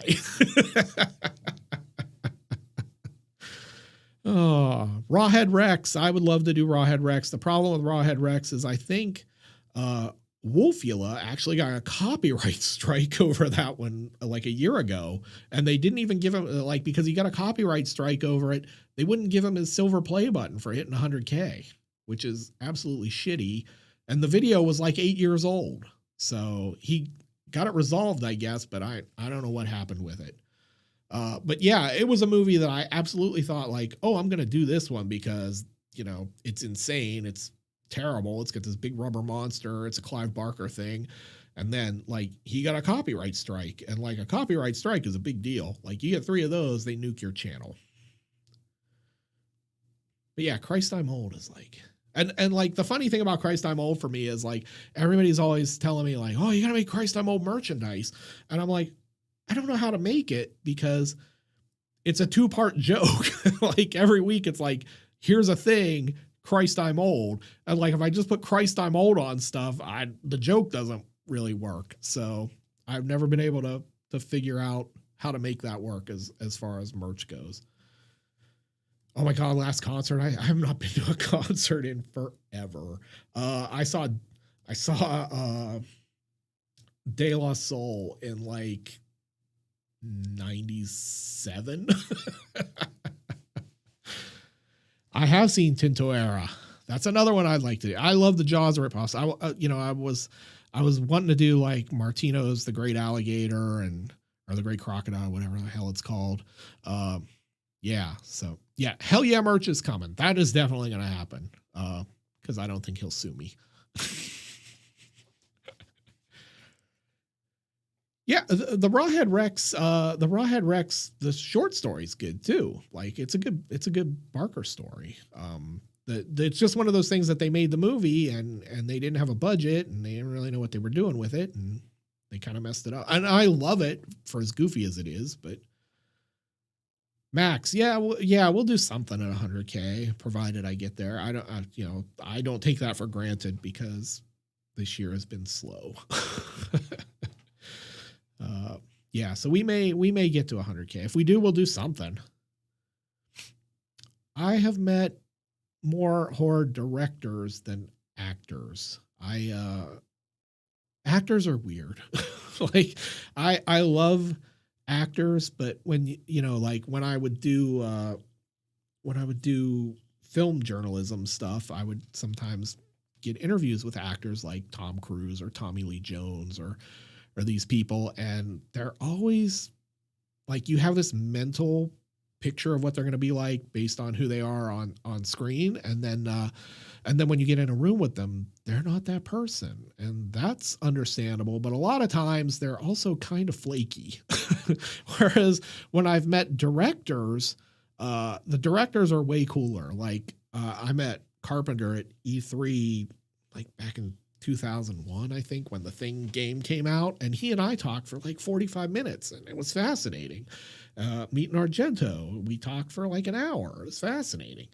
But yeah, I just the actors have always been, anytime I meet an actor, I kind of come away with it like, and like there are plenty of cool ones in horror. I should preface that. Like if you meet Ken Foray or Tony Todd or them, they're really genuinely nice guys. But yeah, a lot of actors.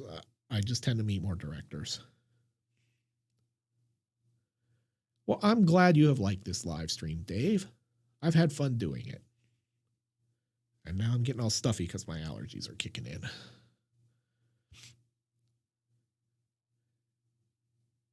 Yes, the scene of the priest getting baptized. That's what everybody remembers because it's unforgettable. It is. It's like, it's fun. Like you can say Rawhead Rex is a terrible movie, but it's a fun, terrible movie. And I love it for that. Desmond, how are you? Hey, you guys, if you have not gone and subscribed to Desmond's Flicks, he does cool movies as well. You should definitely do that. I have not met David. Hi, Pinky Orange. How are you?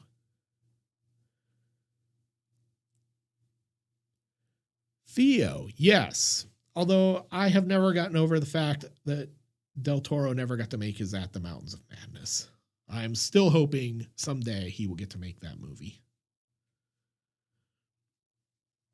Ron, I think all of us who grew up in the 80s wanted to be an FX artist at one point. Like, that was the coolest gig in the world. I had no artistic talent. Ironside is a guy I would love to meet. I think he would be a cool guy. You got it, Desmond. Like, seriously, Desmond makes great videos on cool movies like I cover and horror in general. You should totally check him out.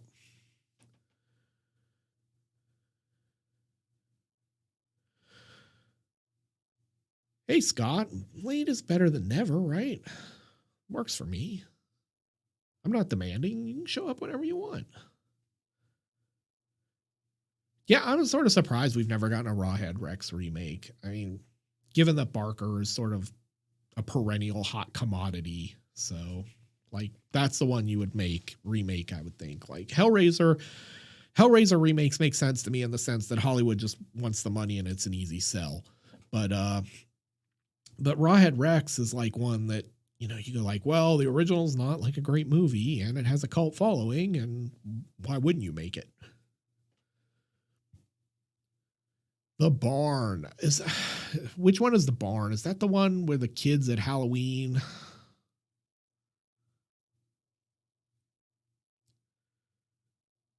See you in Pittsburgh. I hope.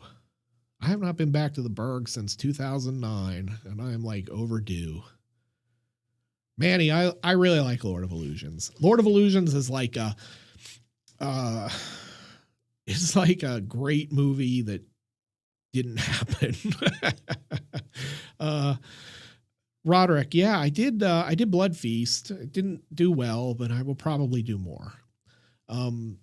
Yeah, Lord of Illusions is like I think that's one like that if they had made it with given him more of a budget, it would have been great. Mr. Best, Ticks. That's funny because we almost did Ticks on the show. And I have not ruled out doing it. So you may be seeing that soon. Mick Foley in a horror movie. Mick Foley in anything would be great. Mick is like, that's like the nicest dude in the world. If you don't like Mick Foley, I don't know what to tell you. Like, you must not like anyone.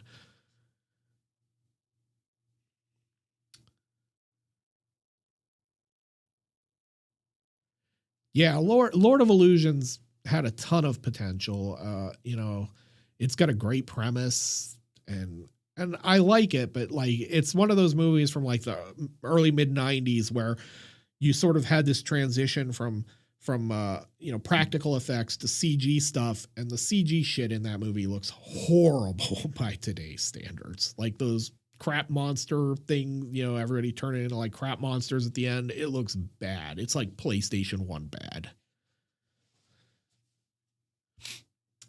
My Carpenter Apocalypse trilogy ranking 3-1. Yes. Number 3, Prince of Darkness. Number 2, In the Mouth of Madness. Number 1, The Thing.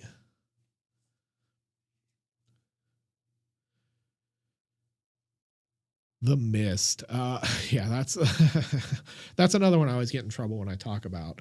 I hate the ending of The Mist. Hate it.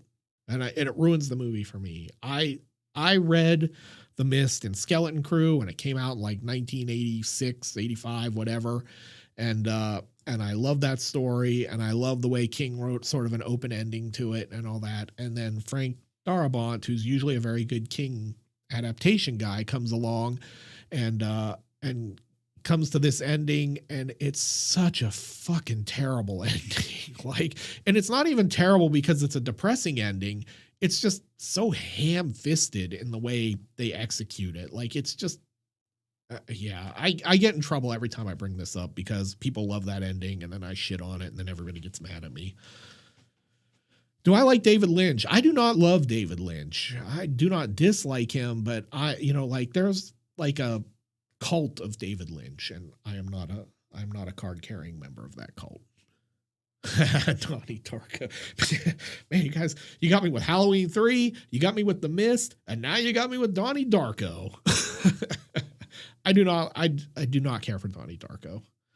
And I think that's an age thing too, because I think a lot of the people who really love Donnie Darko are just younger than me.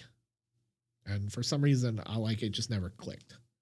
Did I like Salem's Lot? I love Salem's Lot. The book, the Hooper movie is interesting, and I kind of like it. I kind of liked the remake that TNT did because it was a little more faithful to the book.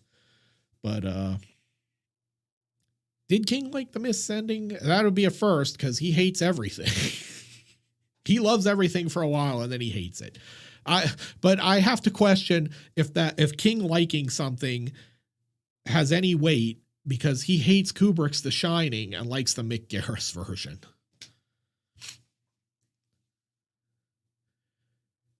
It Follows. Yeah. It Follows is tough for me. I don't dislike it, but I don't like when we talk about the best movies, the best horror movies of the last few years, you know, all the ones that people champion, like the Babadook and It Follows and all that are like not on the top of my list. Desmond, yeah, Hooper Salem's Lot is like one of those things. Like it has not aged particularly well. I think if you're like my age, where you saw it when it came out, you have a certain nostalgia and fondness for it. But if you are younger, it hasn't aged well. Jason, thank you so much. Blood Freak. Yeah, all right. Well, I'm glad to hear that they have been helpful to you. You know, I try to make them entertaining, and I try to make them so you can come and spend 20 minutes with me every week and forget about the world.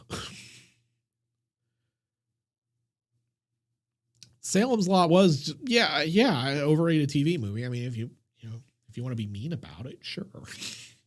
And I don't mean that in a bad way. I just mean, yeah, it was a TV movie.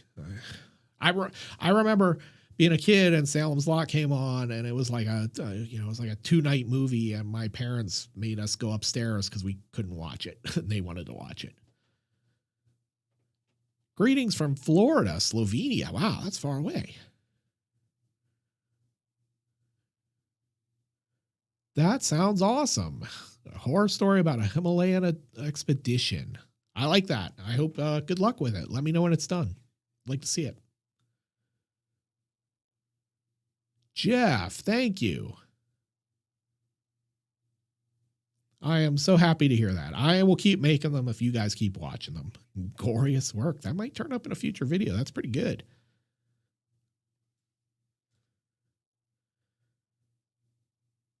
But yeah, comic book. That sounds awesome.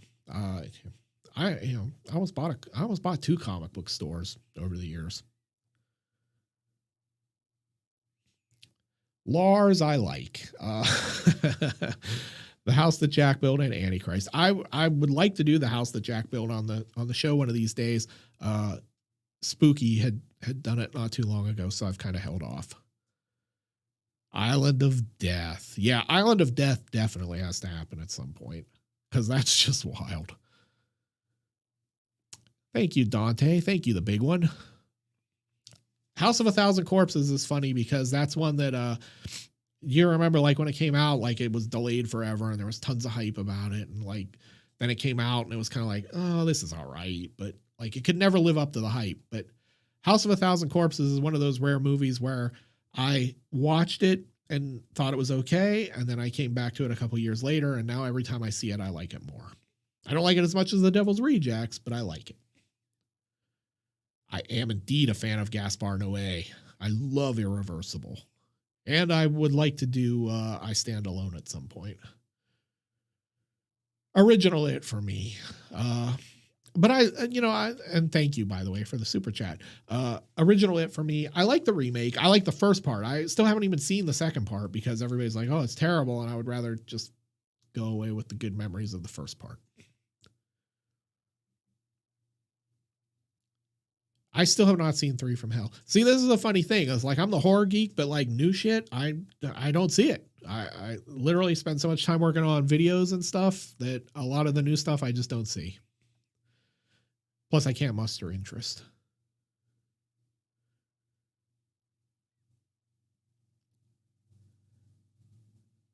Climax was really good. Oh, Frontiers. You'll have fun. And you'll never look at that guy without thinking he looks like Triple H. Bubba Hotep. Yes. Bubba Hotep is a magical little film.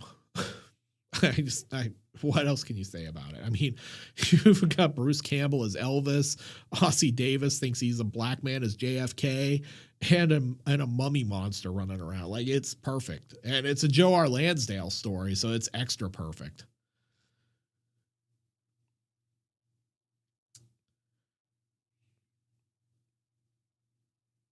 Horror anime. Anime is like my blind spot. I don't watch a lot of horror. I've not watched a lot of horror anime. I try, I'm a big video game guy. I love video games. And it's really weird because I love JRPGs like Final Fantasy and all. I buy them all. Like, I have thousands of games here at the house. But anime has never clicked for me. I don't know why. Because I basically play games that are anime, but I skip the story most of the time. Hey, Theo, I'm happy to do that. I would answer all of you. It just scrolls too fast.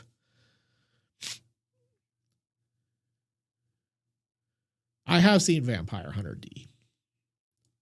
I played Dragon Quest XI 137 hours, beat everything, even the optional final extreme boss. Last new horror movie I saw and liked. I liked is sort of subjective. I guess Halloween 2018.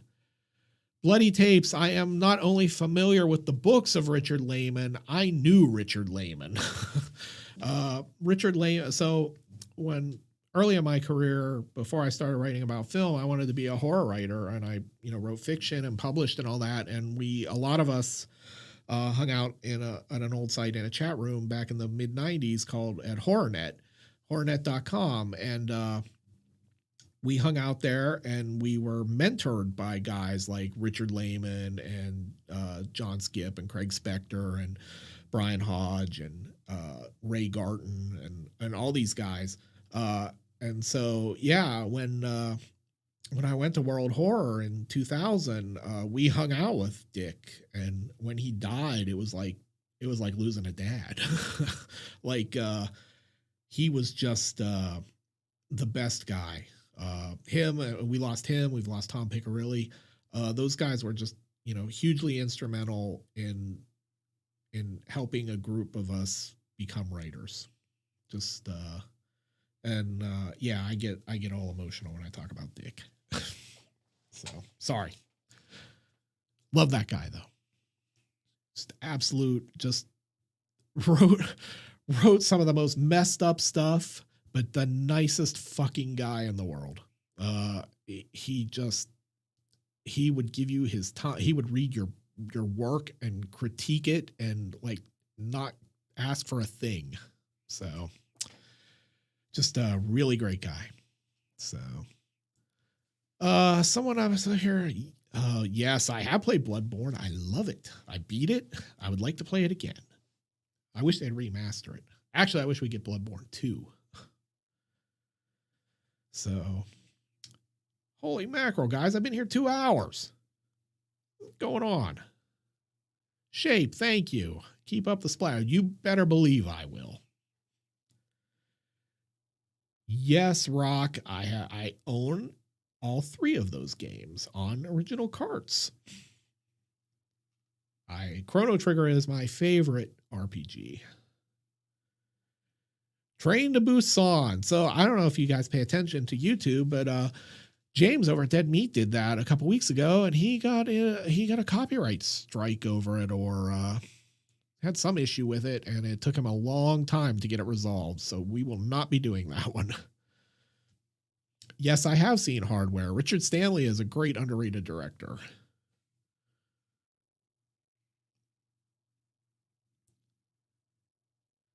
How disappointed am I, Skip Inspector? Yeah, Skip Inspector, like that no one ever made the Scream into a movie is just fucking absurd to me. Like that book, that Animals, those should have been The Light at the End. All 3 of those should have been movies, but a Scream movie, a satanic heavy metal rock band, like that writes itself. Like, how do we not get that? Hi, Amy. How are you? I am a huge fan of Black Christmas, by the way.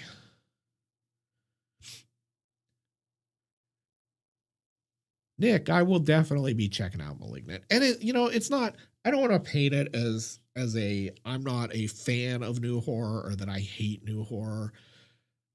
I just find that a lot of the stuff that new horror films do just doesn't click with me. I'm totally always open to seeing it if I have time, and I hope to like everything. So, like, because at some point I'm going to run out of old stuff.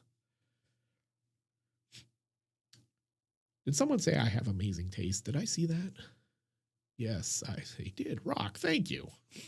I like to think I do have amazing taste.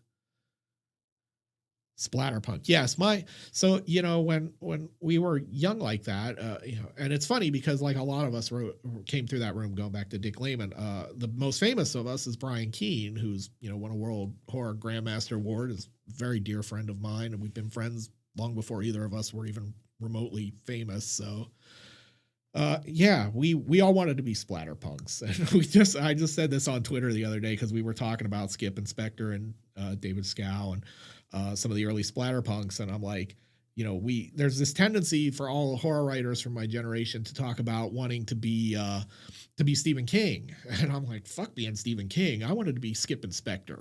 So yes, I also knew Jack Ketchum. Dallas, I didn't. Dallas was his real. I did not know Dallas as well as I knew Dick Lehman and some of the other guys from that era. But yes, he was also a great guy. I've been out drinking with like Ed Lee, who, if you read a lot of extreme horror, you'll know him too. And they were very tight, and so I knew Dallas through Ed, and just another great guy gone too soon. So. The Changeling. So the Changeling I have a terrible history with because I went into the final round of Beat the Geeks on an episode and I was winning.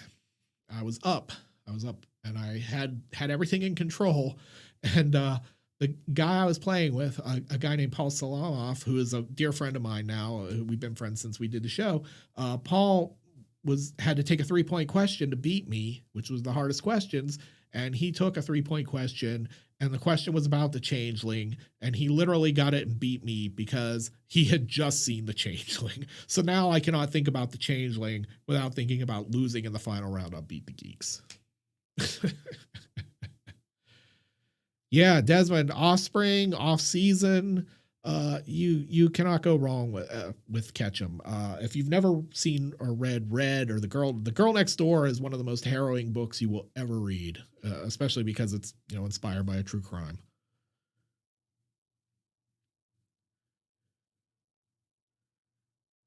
I'm up for collaborations with anyone.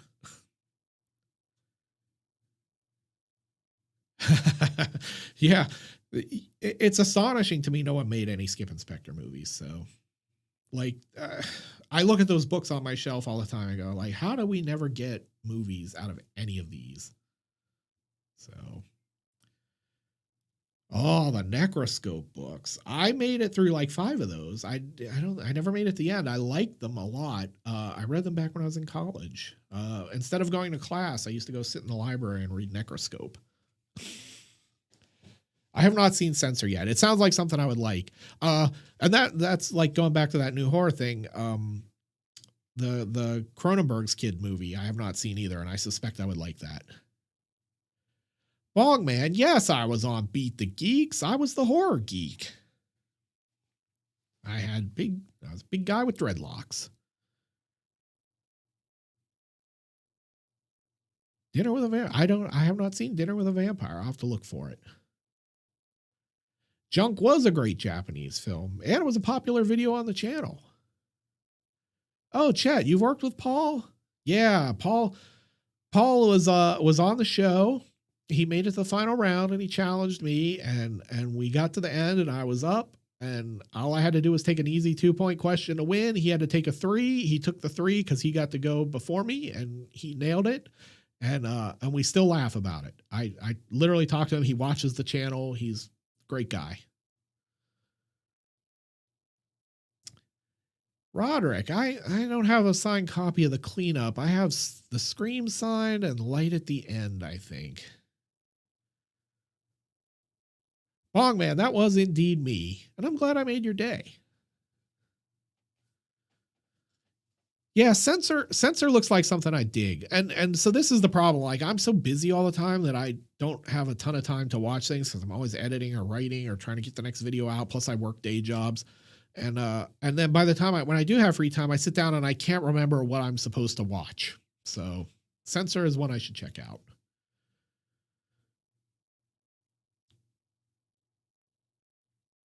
Hey, Mr. Galactus, no need to apologize for being late. It's quite all right. I have not watched Malignant yet. I have heard really like all over the place thoughts about it. Like I've heard people loved it. I've heard people hated it. I heard people go like the ending is batshit insane.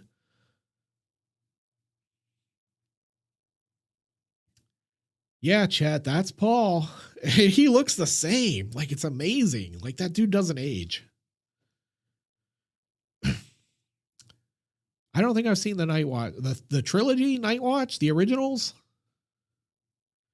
Yeah, I saw like the first two. I don't think I saw the third one though. Yeah, so those posters are so the posters, the Hellraiser is an original and the Army of Darkness is an original. The Beyond was an original for the Rolling Thunder re-release, and the Opera is not an original. I have an original Italian Phenomena though that's probably worth a fortune. Did I miss a super chat up here? No. Okay, here we go. Brian, thank you. It's not horror, but I highly recommend watching the YouTube series on Shipwreck Comedy called Edgar Allan Poe's. Okay, that sounds cool. I'll check that out. Leave me a comment somewhere because I'll forget. Come and See is an incredible film, and I don't know, does Criterion claim stuff? Do you know, Desmond? Like, I feel like they do, but I'm not sure. And this is the problem. Like, if I were a channel that used less footage, I would have less copyright headache, but because I have to use so much to make the jokes work, the odds of me getting claimed just go up exponentially. Come and See is a depressing and brilliant film. Very depressing. It's not the feel-good movie of the year. Just watch that with Martyrs. Mystics in Bali, of course. Yeah, so I had this idea a couple months ago. I was going to do Boxer's Home and a Mystics in Bali like back to back, and I thought, oh, that won't work. I just need a copy of Mystics in Bali.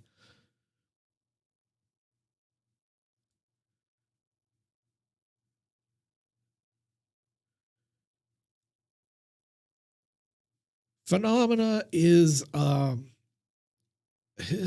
a masterpiece? I think we toss masterpiece around a little too liberally, but yeah, it's close. Like, it's not Argento's best film, but it's one of my favorites because it's a beautiful movie. And yeah, Neverwhere, thank you for coming. Have a good night's sleep, and yeah, there'll be more. If you guys want more horror geek, who am I to deny you?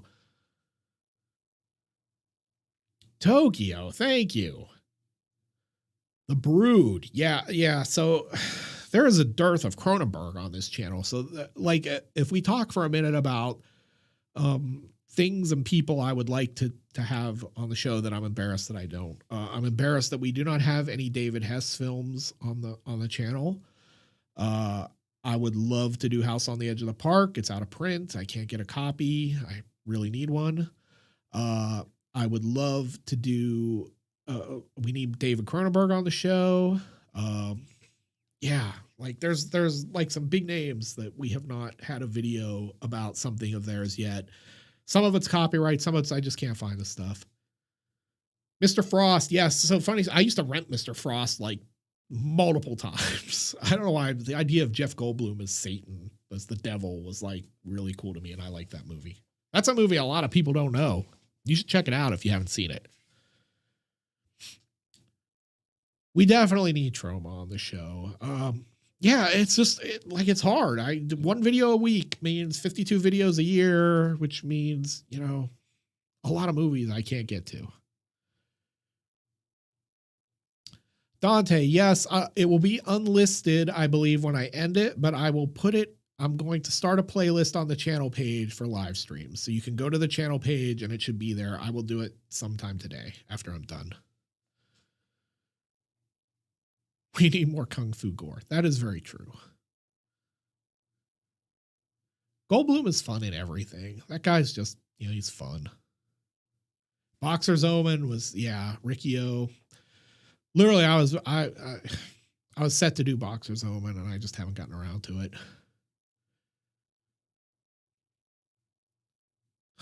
Nightmares in a damaged brain.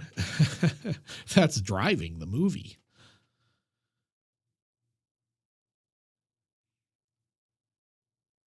Kung Fu gore is the final frontier.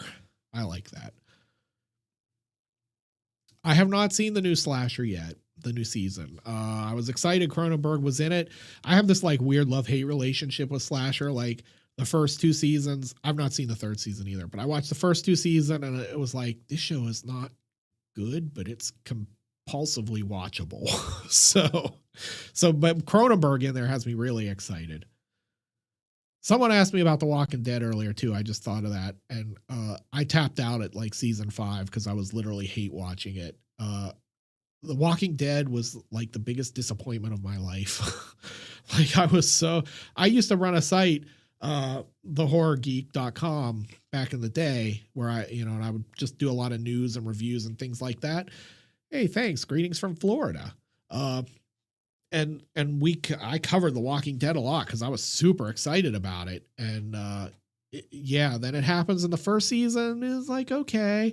And then you get to the second season and it's like, oh God, this is a disaster. And like I kept watching it, even though I was not enjoying it, out of a sense of I need to support this show because it's horror and it's important.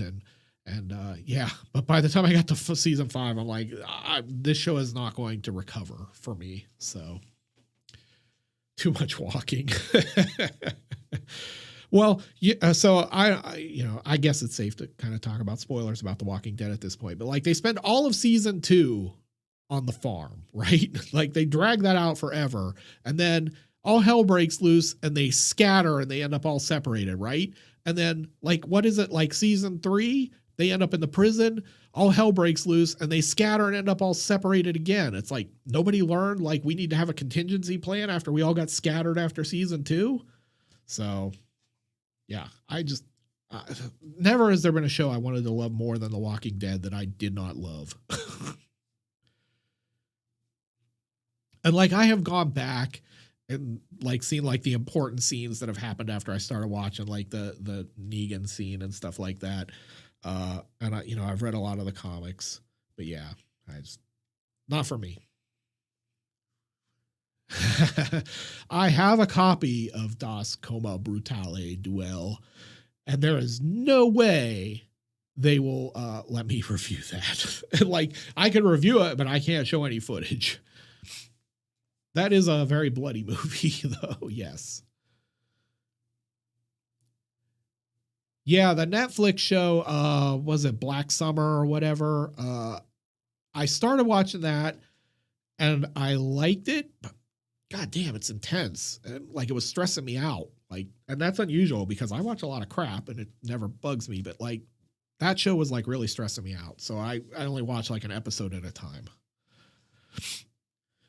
The Creepshow is interesting. Yeah. Like I like it, but I don't love it.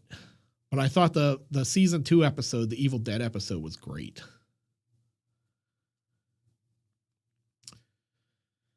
All right, guys, that's like 2 hours. I have to go do some work. So I'm going to stop here, but I will put this up so anybody can watch it who wants to see it. This was fantastic. I love you guys. You're the best. I am incredibly touched by the support and love you guys give me every week. And we will do more of these. There will be more. We'll do some different stuff in them, but I'm so grateful you guys came. I'm so grateful you guys watch me every week. You guys are why I do this. So thank you for coming, and I will catch up with you soon. All right. Be careful out there.